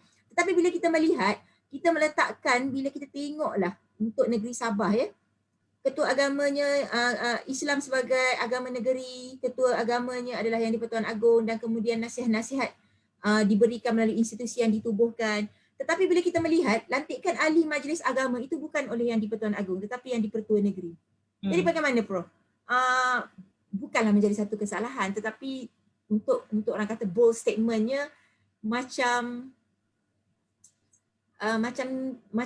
tidaklah tuanku itu melaksanakan tugasannya sepenuhnya seperti yang terdapat untuk di negeri-negeri yang lain. Bagaimana Prof? Macam ada terputus lah connection yang di-Pertuan Agong dengan Majlis Agama Islam. Betul. Itulah pada saya sebenarnya ni telah saya kaji sebelum ni.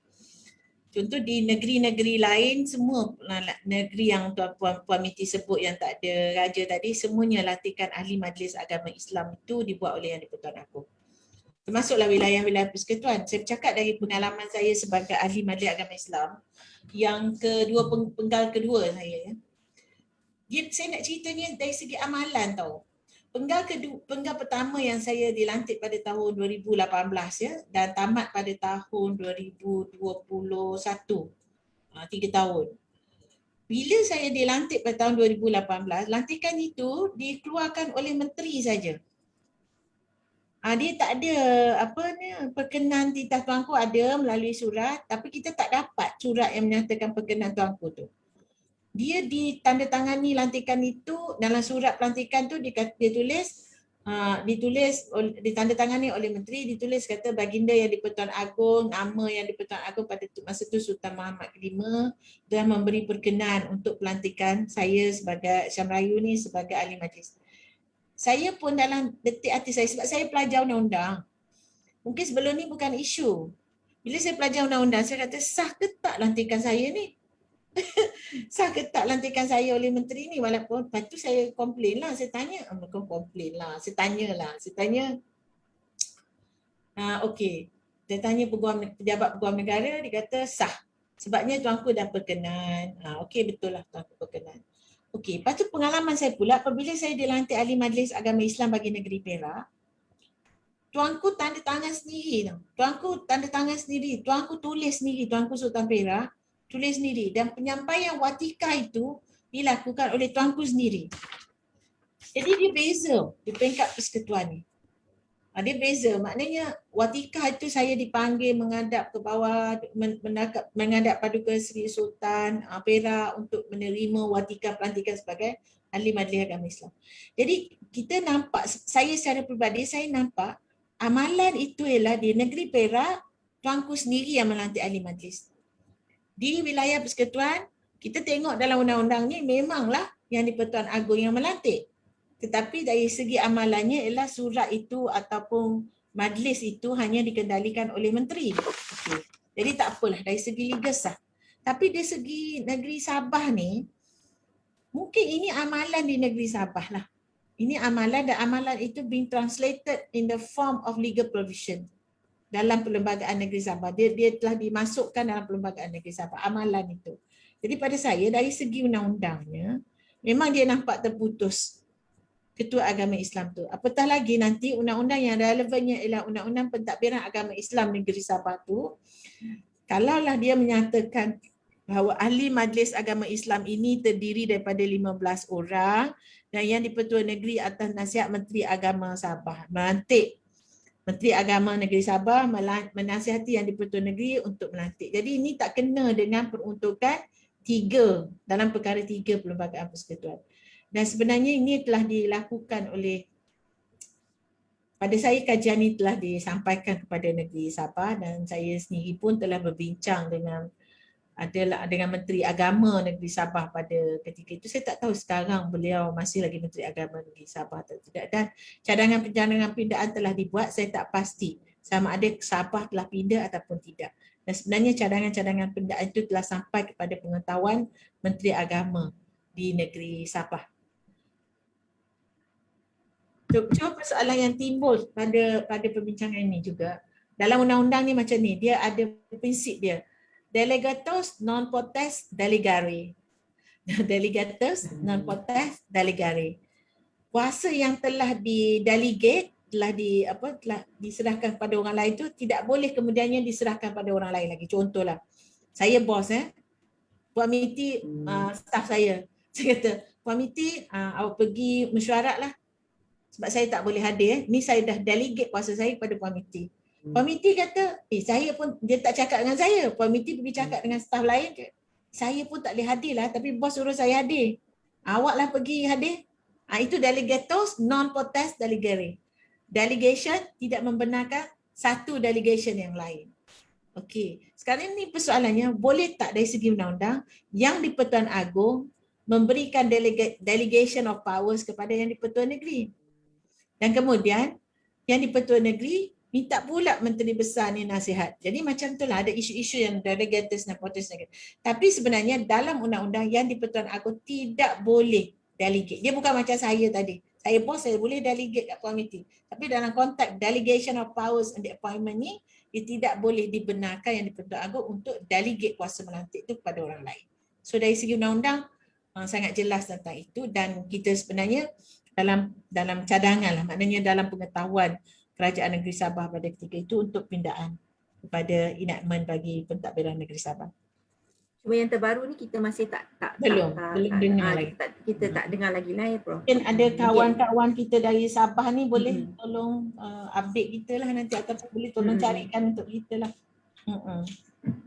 Supaya terjawab persoalan tu kan Prof, sebab nanti kalau kata kita tengok nampak agak canggung lah. Macam Prof katalah dia terputus jadi ia nampak agak canggung. Okey, jadi Prof kita dah melihat aspek-aspek secara hal ehwal Islam ini dari sudut yang luas lah pada hari ini, dari sudut yang sangat luas. Tetapi saya nak juga bangkitkan sedikit lah dari sudut perundangan, walaupun saya selalu dengar Prof selalu cakap kat saya Islam ni bukan hanya undang-undang aja, Islam ni ada banyak, tetapi sebab yang berlaku pada negara kita pada hari ini, perkara itulah yang selalunya yang dibangkitkan kerana ia melibatkan tafsiran, melibatkan teknikal dan sebagainya. Okey, bila kita membuat perbincangan berasingan Prof, sembang-sembang nak tahu lagi dengan lebih yang tak sempat kita nak sembang dalam ni kan. Jadi saya tertarik apabila Prof menyatakan bahawa apabila kita bercerita tentang tafsiran undang-undang, tafsiran itu hanya boleh ditafsirkan di Mahkamah Persekutuan. Tidak boleh ada dua mahkamah. Sebab kita ada dua undang-undang, satu undang-undang syariah, satu undang-undang sivil. Tetapi kita tidak boleh Mahkamah Syariah mentafsir undang-undang syariah, Mahkamah Persekutuan mentafsir undang-undang sivil. Dan bila kita lihat pada hari ini, tafsiran undang-undang itu hanya boleh dilaksanakan di Mahkamah Persekutuan, tetapi menjadi persoalan ataupun menjadi tanda tanya lah, curious lah, sebenarnya curious. Kelayakan hakim-hakim yang amat arif untuk mentafsir undang-undang syariah itu. Sebab kita punya struktur begitu, dia tidak boleh ada dua mahkamah dalam satu masa yang mentafsirkan undang-undang. Jadi Prof, mungkin ada di kalangan kawan-kawan kita, rakan-rakan kita di luar sana tidak mengetahui ataupun kurang mengetahui ataupun sebenarnya tak terfikir pun sebenarnya siapa yang mentafsir undang-undang syariah dan juga undang-undang sivil itu. Jadi membawa kepada minggu lepas apabila saya bangkitkan, kita nampak macam undang-undang syariah itu tidak paralel dengan undang-undang sivil. Jadi bila saya bincang lebih dengan Prof, timbul, oh rupanya satu mahkamah je boleh tafsir. Jadi mungkin itu sebenarnya yang membawa ke arah kesalahfahaman itu. Jadi mungkin Prof boleh ceritakan sedikit sebenarnya perkara yang saya baru bangkitkan tadi untuk tafsiran yang dikatakan sebagai hanya boleh ditafsirkan di Mahkamah Persekutuan sahaja, dan katalah dengan keadaan sebegini kita dah ada MKI, kita dah ada institusi mufti, kita dah ada sebagainya, walaupun mahkamah itu berada badan keadilan itu dalam jadualnya dah berada di tempatnya. Tetapi bagaimana kita ingin menambah baik keadaan itu? Kalau tidak, sampai bila-bila lah Prof undang-undang syariah itu ditafsirkan oleh Mahkamah Persekutuan? Silakan. Okey, sebenarnya macam ni, dia ada dua dimensi. Pertama, sebagai sebuah negara persekutuan, sebagai sebuah negara persekutuan, mahkamah yang paling agung, mahkamah yang paling tinggi ialah Mahkamah Persekutuan. Apa tugas Mahkamah Persekutuan ni? Tugas Mahkamah Persekutuan ialah pertama untuk mendengar rayuan-rayuan yang paling tinggi dah. Maknanya orang tu tak puas hati dari mahkamah tinggi pergi mahkamah rayuan, tak puas hati juga mereka akan pergi ke Mahkamah Persekutuan. Okey, dari segi bidang kuasa Mahkamah Persekutuan untuk mendengar rayuan. Okey, rayuan daripada kes-kes yang didengar di mahkamah tinggi, mahkamah rayuan dan juga mahkamah pada peringkat persekutuan.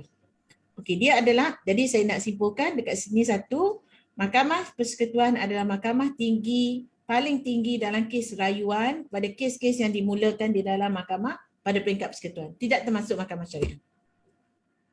Okey. Satu lagi dimensi yang melihat pada mahkamah syariah, mahkamah persekutuan ni ialah dia adalah mahkamah yang menjadi mahkamah utama dalam pentafsiran perlembagaan.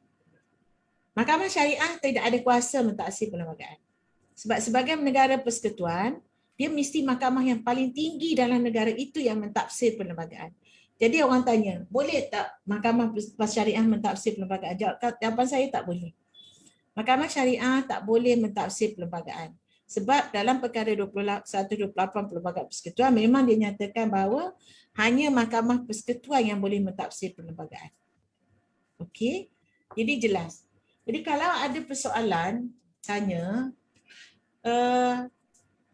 ada persoalan ataupun ada isu yang dibawa dalam konteks sebuah undang-undang syariah itu bercanggah dengan perlembagaan. Okey.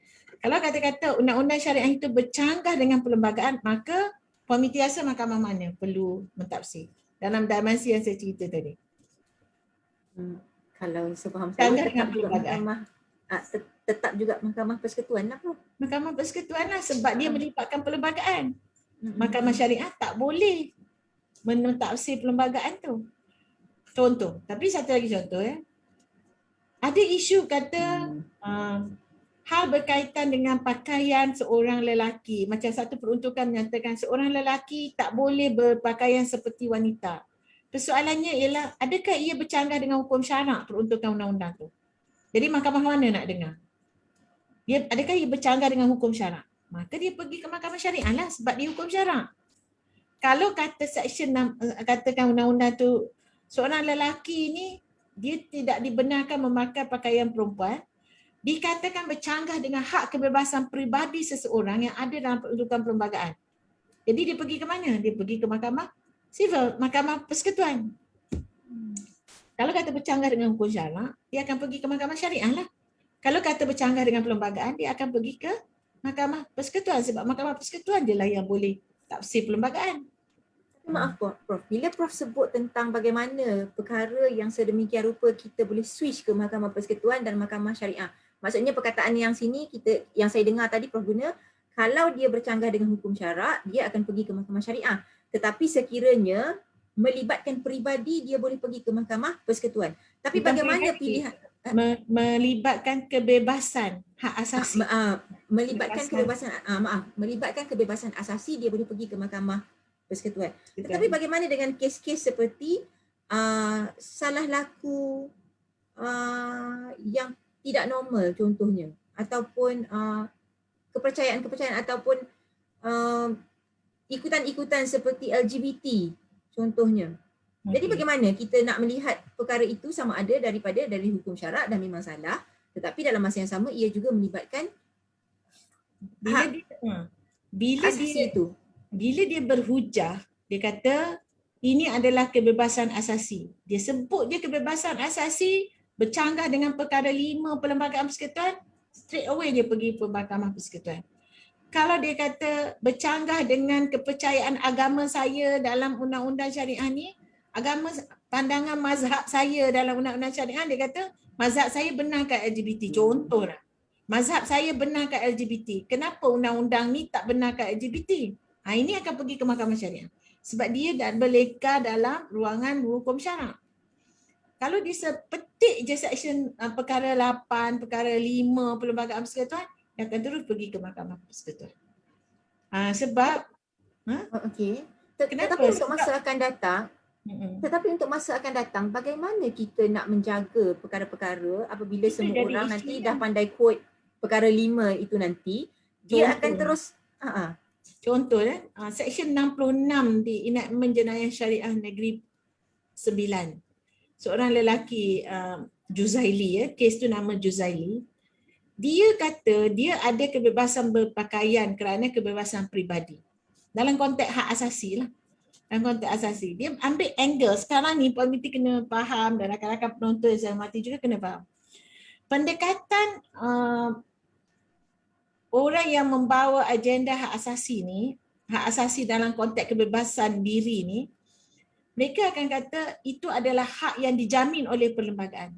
Maka undang-undang negeri bukanlah undang-undang yang sah untuk menyekat kebebasan asasi, sebab kebebasan asasi hanya boleh disekat oleh sebuah akta parlimen. Jadi enactment, you tak boleh sekat hak I. Jadi bila kata itu adalah hak asasi saya, ia terus dibawa Mahkamah Persekutuan. Jadi orang pun tanya, ini yang penting yang menjadi debat dalam kalangan peguam-peguam yang mereka yang menyatakan tentang kepentingan menjaga undang-undang syariah ni. Macam Puan Miti kata, exactly the same. Nanti satu masa nanti orang akan mempersoalkan undang-undang syariah. Sama ada dia bercanggah dengan kita lihat sekarang pun memang semakin banyak. Memang dah bergerak. Dia jadi, dia panggil, ni saya terjemahkan sebagai strategic litigation. Litigasi yang strategik untuk mempersoalkan undang-undang syariah. Jadi memang undang-undang saya tak boleh nak kata kena pergi dengar oleh Mahkamah Syariah. Jadi di sini, apabila peguam tu menyatakan dia bercanggah dengan hak asasi, straight away dia melibatkan pentafsiran perlembagaan.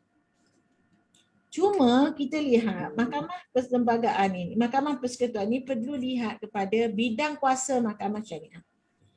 Balik kepada jadual ke-9. Adakah ia di bawah bidang kuasa Mahkamah Syariah untuk membuat kesalahan-kesalahan berkaitan dengan salah laku tadi? Kalau Mahkamah Syariah punya bidang kuasa, maka ia terjatuh di bawah perkara jadual ke-9 Senarai Negeri.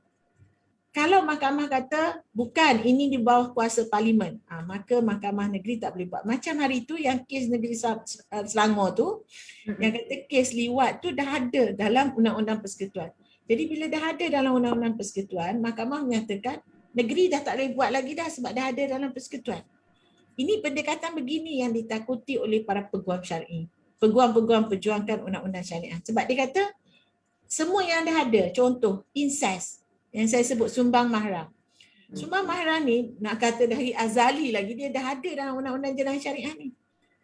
Tapi pada pertengahan tahun 1990-an dimasukkan peruntukan incest itu di dalam penal code. kanun kesesatan dia dah ada dalam kanun kesesatan. Maknanya akan terbuka lagi satu ruang bahawa satu peruntukan dalam undang-undang jenayah syariah ini akan dikatakan tidak sah kerana dia dah ada dalam kanun kesesatan. Kebimbangan Puan Miti itu memang real. Dah berlaku pun. Jadi di sini apabila melibatkan, saya bercakap tentang pentadbiran Islam, pentadbiran agama Islam. Jadi dia kata kalau pentadbiran agama Islam atau undang-undang Islam ini ada isu yang bercanggah dengan perlembagaan, mereka akan ambil isu orang-orang yang memperjuangkan hak asasi ini sebab dikata undang-undang perlembagaan undang-undang tertinggi. Betul. Memang undang-undang perlembagaan tertinggi. Bila di bawah tagline bercanggah dengan perlembagaan, memang straight away kena pergi kepada perlembagaan. Maknanya Mahkamah Persekutuan. Itu kita kena ingat. Maknanya subjek undang-undang syariah ini masih lagi kadangnya tertakluk, aplikasi undang-undang syariah ini masih lagi tertakluk kepada Mahkamah Persekutuan. Saya sebagai peguam, saya kena adil. Saya kena adil sebab peruntukannya begitu. Saya tak boleh nak kata tafsiran perlembagaan boleh dibuat oleh Mahkamah Syariah. Dia salah. Menyalahi peruntukan perlembagaan. Okay, kalau begitu Prof. Kamu tak hati ya Puan Miti.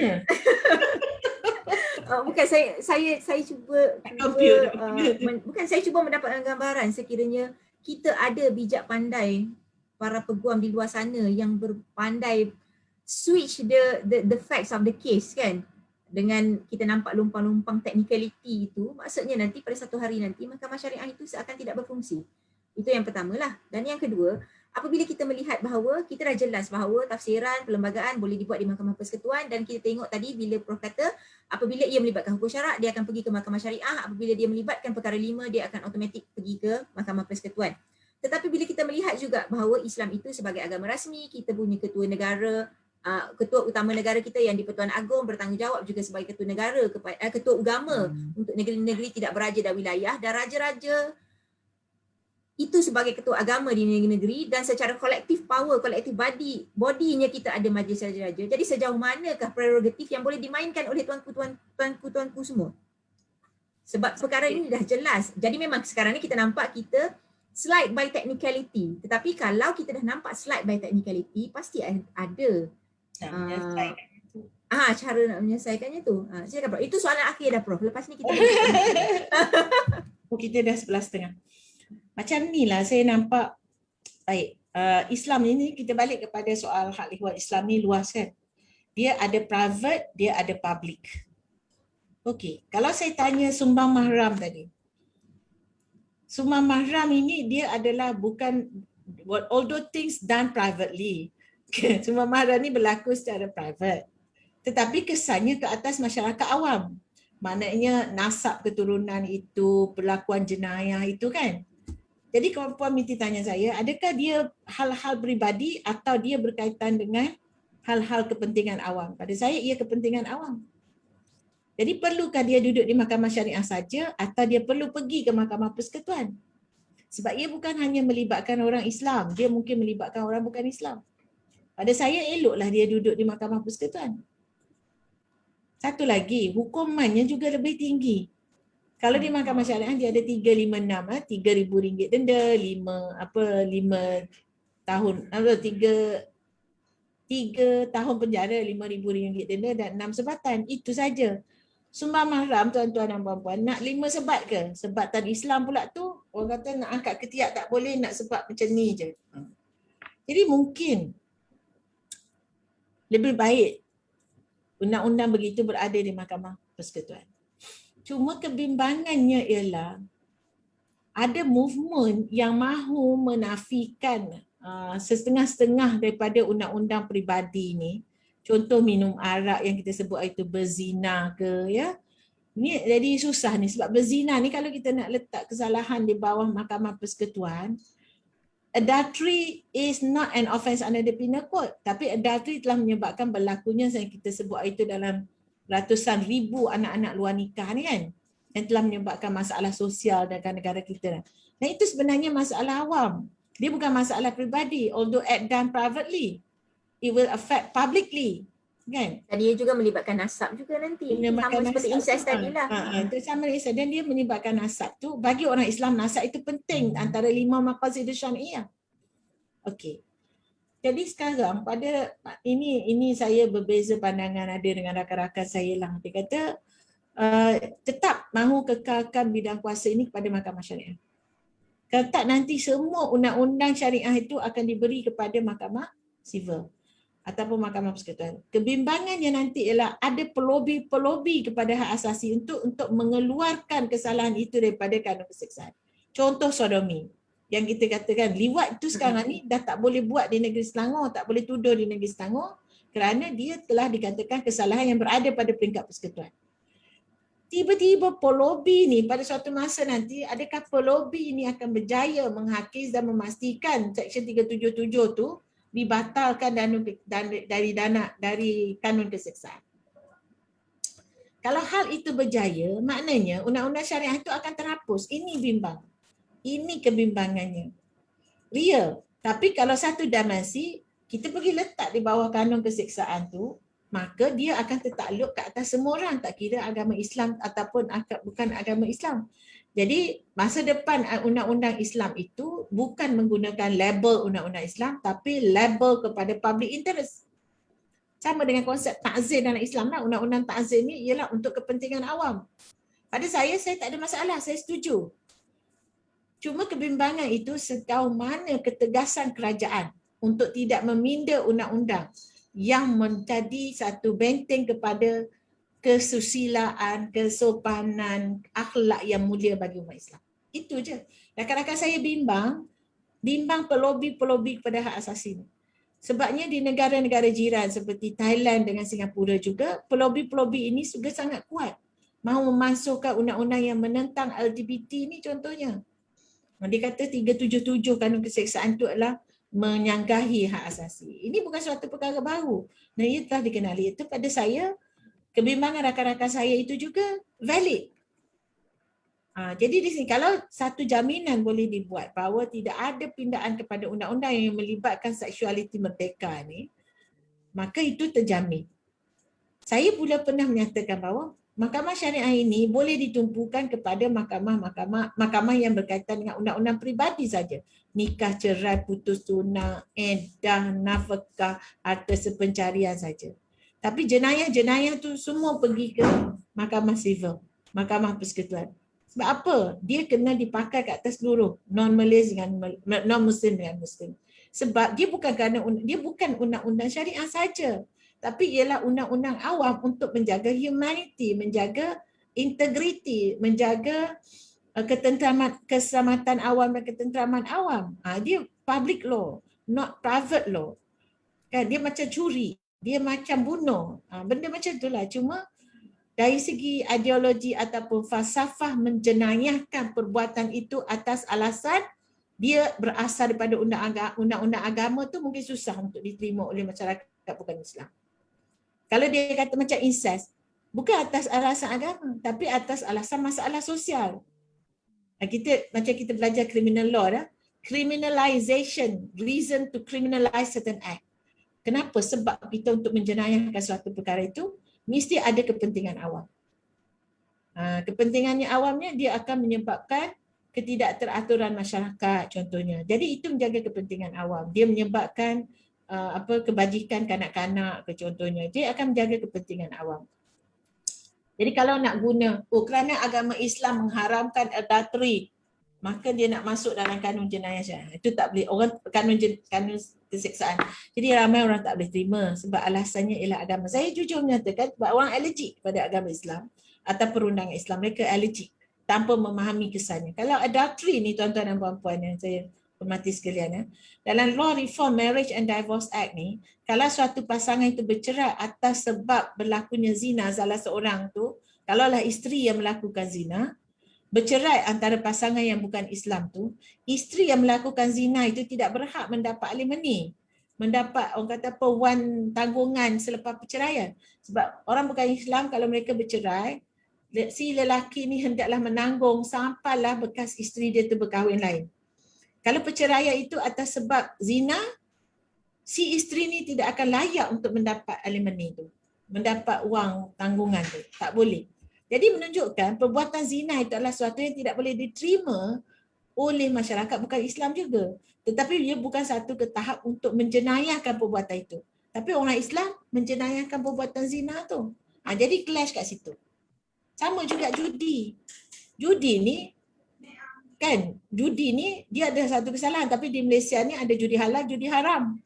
Kalau judi sport toto tu dia halal lah, debat halal, jangan silap faham saya. Maknanya government membenarkan dia berlaku kan. Jadi ini bendanya, ada beberapa yang isu yang clash yang sebenarnya hanya boleh berada di mahkamah syariah dan ada kesalahan-kesalahan jenayah yang boleh berada di mahkamah persekutuan. Baik, di mana peranan yang di Pertuan Agong, di mana peranan Majlis Raja-Raja, di mana peranan Majlis Agama Islam. Pertama pada saya, mesti ada keseragaman muafakat antara dalam ahli-ahli majlis majlis raja-raja ni tentang isu ini. Perbincangan tentang hak asasi dalam kalangan majlis raja-raja ni perlu usul saya tahu Majlis Agama Islam, JAKIM semua mesti dah bawa kepada majlis raja-raja, mesti dah bawa. Tapi kita tahu baginda semua sedar, baginda tahu peranan baginda semua, tapi sebenarnya apa tindakan itu yang kita nak.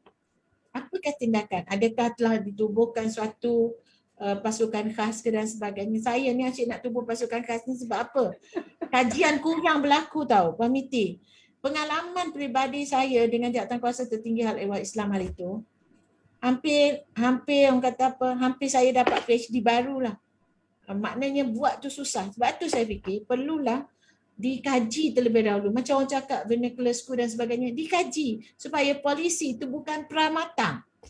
Supaya keputusan kita buat tu bukan pramatang. Kalau keputusan pramatang, contoh dulu kita nak buat PBSMI dan sebagainya, pramatang dia akan fail tengah jalan. Sebab tu saya kata tak apa, biar lambat asal selamat, asalkan kita punya kajian itu lengkap dan faedahnya berpanjangan. Itulah saya fikir. Sebenarnya kalau saya nak cerita sikit lagi lah pasal Majlis Raja-Raja. Dia kena ada sekretariat khusus untuk isu-isu begini. Sebab yang kita nampak dari segi struktur pentadbiran Majlis Raja-Raja, kita ada penyimpan mohon je. Institut kajian-kajian yang berkaitan dengan aspek-aspek ini tidak ada dalam Majlis Raja-Raja. Itu kelemahan yang kita ada. Kita harus admit sebenarnya. Kita harus tahu apa yang berlaku sebenarnya dalam Majlis Raja-Raja. Kita gesa kerajaan supaya memberi peluang ataupun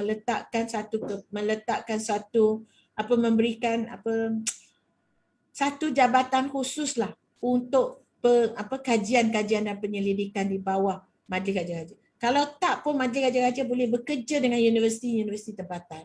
Saya sering tawar diri sebagai penyandang kursi institusi Raja-Raja Melayu. Kita boleh membuat kajian-kajian menggembeleng tenaga akademik dari keseluruhan universiti, bukan UiTM saja. Saya pernah menjadi, ini cerita khas saya, tapi saya pernah menjadi ketua penyelidik kepada lebih kurang 40 orang profesor dari seluruh negara termasuk universiti awam dengan universiti swasta untuk membuat kajian tentang pelan tindakan hak asasi manusia kebangsaan. Dan dia pernah berjaya dan ia telah dilancarkan pada Mac 2018. Perkara ini perlu dilakukan. Banyak dah aspek yang kita memerlukan kajian-kajian yang terperinci. Kita mula dengan baseline, kemudian kajian-kajian terperinci. Dia memerlukan bajet. Itu je yang penting kajian ni. Perlu bajet sebab research assistant tu penting. Jadi saya fikir kerajaan juga harus memberi perhatian. Majlis Raja-Raja juga perlu proaktif dalam ini. Sebab tidak salah untuk Majlis Raja-Raja mempunyai pusat kajiannya sendiri. Ataupun affiliation dengan universiti-universiti tempatan. Sebab untuk menjimatkan bajet atau menjimatkan tenaga kerja, kita boleh letak. Sebab universiti kita bukan calang-calang lah. Kebanyakannya kita boleh buat kajian. Terima kasih Puan Miti. Terima kasih Prof atas pencerahan sebentar tadi. Jadi apa yang kita boleh simpulkan adalah apa yang saya faham lah Prof ya. Maksudnya sebenarnya kita telah lengkap. Maksudnya kita telah ada struktur, kita telah ada penggerak, kita telah ada perkara-perkara yang kita rasakan boleh nak tackle sesuatu perkara, tetapi ia perlu ditambah baik. Kerana keadaan pada waktu dahulu tak sama dengan keadaan pada waktu sekarang. Jadi kadang-kadang kalau waktu dulu tidak ada orang pun terfikir bahawa kita boleh nak cuek benda-benda yang melibatkan technicality ni, boleh switch pula perkara-perkara daripada syariah kepada mahkamah syariah kepada mahkamah persekutuan, dan tafsiran-tafsiran juga telah pelbagai. Dulu saya awal-awal dulu saya selalu tanya dengan Prof, Tak ada ke tafsiran Perlembagaan Persekutuan? Memang betul hanya hakim sahaja yang boleh mentafsir, tetapi tidak adakah satu bukan jabatan lah, maknanya dijaga pentadbiran Perlembagaan Persekutuan itu seperti mana kita ada menjaga untuk Al-Quran itu. Walaupun dia tidaklah sampai ke walaupun nak menutup, tapi Puan Miti sebut juga, Puan Miti, perlembagaan ni kita ada perintis komersial, penerbitan komersial ni kita tak jaga. Orang translate perkataan nasihat diterjemah, perkataan permintaan diterjemahkan kepada nasihat, kita tak jaga. Kadang-kadang pelajar saya kata yang saya hafal ni, sebab tu kita kena hafal benda yang ada tu. Bila kita hafal ni, kita tak jaga. Kementerian Dalam Negeri contohnya, kena jagalah. Kalau kita ada unit Al-Quran unit Al-Quran dalam KDN tu, kena jagalah sebab perlembagaan ni adalah dokumen untuk negara. Memang tak ada jawatankuasa menjaga tu. Saya jumpa publisher yang menerbitkan perlembagaan ni dengan terjemahan-terjemahan yang salah. Pelajar saya pakai. Nasib baik jumpa saya. Kalau tak, dia akan pegang masa tu sampai dia graduate lah nanti. Maknanya itulah saya, tak apalah saya dah banyak saya. Yang itulah kan maksudnya, sebab itu antara soalan-soalan awal bila saya diperkenalkan dengan Perlembagaan Persekutuan oleh Prof kan, masa awal-awal bila kita berkenalan, bila Prof buka perlembagaan. Jadi bila kita tengok ada pergeseran tentang tafsiran dan sebagainya, sebab bukan semua perkara diuji lagi. Kita selalu sebut bukan semua perkara dalam perlembagaan diuji, hanya yang diuji sahaja kita tahu tafsiran tu valid, okay? Hakim-hakim Mahkamah Persekutuan. Tetapi bila dipakai oleh orang kebanyakannya, sedangkan saya punya Perlembagaan Persekutuan pun bila compare dengan Prof pun tak sama. Jadi benda-benda tu sebenarnya perlu digerakkan lah, maksudnya walaupun dia tidaklah.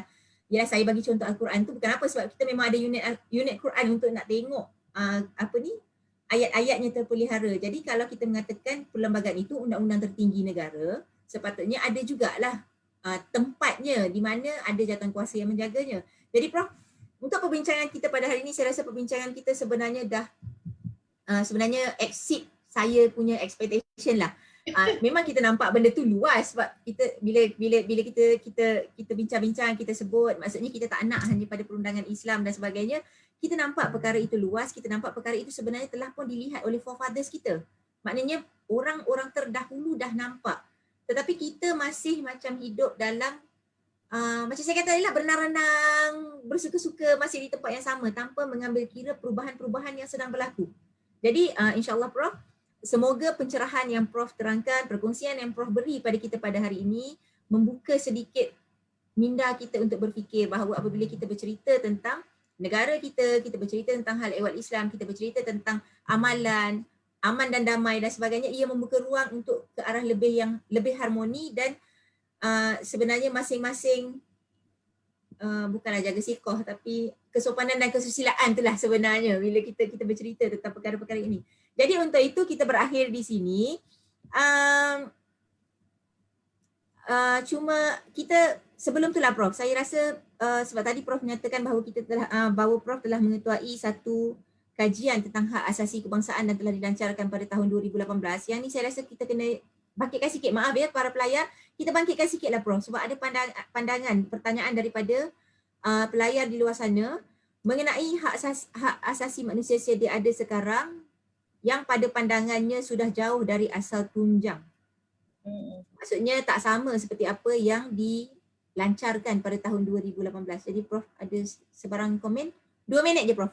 Okey, hak asasi ni, kalau kita berpegang kepada tunjang asal dalam perlembagaan yang saya huraikan, public morality dan sebagainya tu, kita tak ada masalah. Cuma pelobi-pelobi hak asasi ni, mereka akan membawa international instrument tu. International instrument, dia nak kata negara kita harus terikat dengan Universal Declaration of Human Rights, negara kita harus terikat dengan International Covenant on Civil and Political Rights, ICCPR, ICERD, International Convention on Elimination of All Forms of Racial Discrimination. Dia nak kita terikat dengan situ, sedangkan kita mempunyai perlembagaan kita. Jadi tuan-tuan dan puan-puan, ringkasnya sekarang, apa hujah dibawa sekalipun, kita kena angkat apa yang ada dalam perlembagaan kita, kecuali kita ubah perlembagaan kita tu. ubah tu orang kata kena ikut prosedur lah. Kalau nak ubah betul-betul lah, tapi dia tak mustahil diubah. Tak mustahil diubah. Tapi untuk rakan-rakan, hari kita dah bincang hari itu tentang public morality dan sebagainya itu menunjukkan bahawa kita ada tunjang asas. Jadi pada pandangan saya, gerakan untuk menggoyang tunjang asas itu ada. Dengan kes-kes yang dibawa ke mahkamah, kita boleh nampak dan tunjang-tunjang asas itu sedang digoyang. Jadi yang pentingnya, let us be firm dengan apa yang ada. Mari kita bertegas apa yang telah ada dalam perlembagaan kita, dan itu adalah satu cara. Yang keduanya, kita bertegas dengan kekuatan parti politik yang menjadi pemimpin negara kita. Yang ketiganya dan yang paling penting ialah ketegasan institusi beraja itu sendiri. Terima kasih, Mbak Muti. Jadi saya harap ia menjawablah pertanyaan pelayar kita. Jadi kita akan berakhir di sini, insya-Allah kita akan bertemu lagi. Cuma untuk sedikitlah kita nak maklumkan bahawa Museum Diraja dengan kerjasama Kerusi Institusi Raja-Raja Melayu UiTM dan juga Pusat Pengajian Citra UKM akan menganjurkan satu webinar kemerdekaan Museum 2021 yang akan berlangsung selama sebulan ya Prof. Maksudnya tiap-tiap minggu kita akan ada pembentangan kertas kerja yang merangkumi leluhur bahasa, kenegaraan, adab bernegara, dirgahayu institusi tuanku dan juga perkara-perkara yang melibatkan cara berkerajaan. Senang cerita apa yang kita laksanakan pada hari inilah. Jadi nantikan pengumuman kami dari semasa ke semasa, insya-Allah kita akan naikkan poster dan kita mengalu-alukan pelayar kita di luar sana untuk turut sertalah join webinar kemerdekaan yang menampilkan pembentang-pembentang yang tidak kurang hebatnya. Dan Prof sendiri juga untuk pertama kalinya bila dia minta hari tu, Prof minta nak jadi moderator. Jadi tak apa, moderator bukan salah-salah ya Prof. Jadi nantikan pengumuman kita dari semasa ke semasa. Jadi sehingga itu Prof, terima kasih banyak-banyak. Sebenarnya satu pencerahan untuk saya sendirilah Prof. Selama ni kita tahu perkara itu ada tetapi tidak tahu sejauh mana sebenarnya ia bergerak.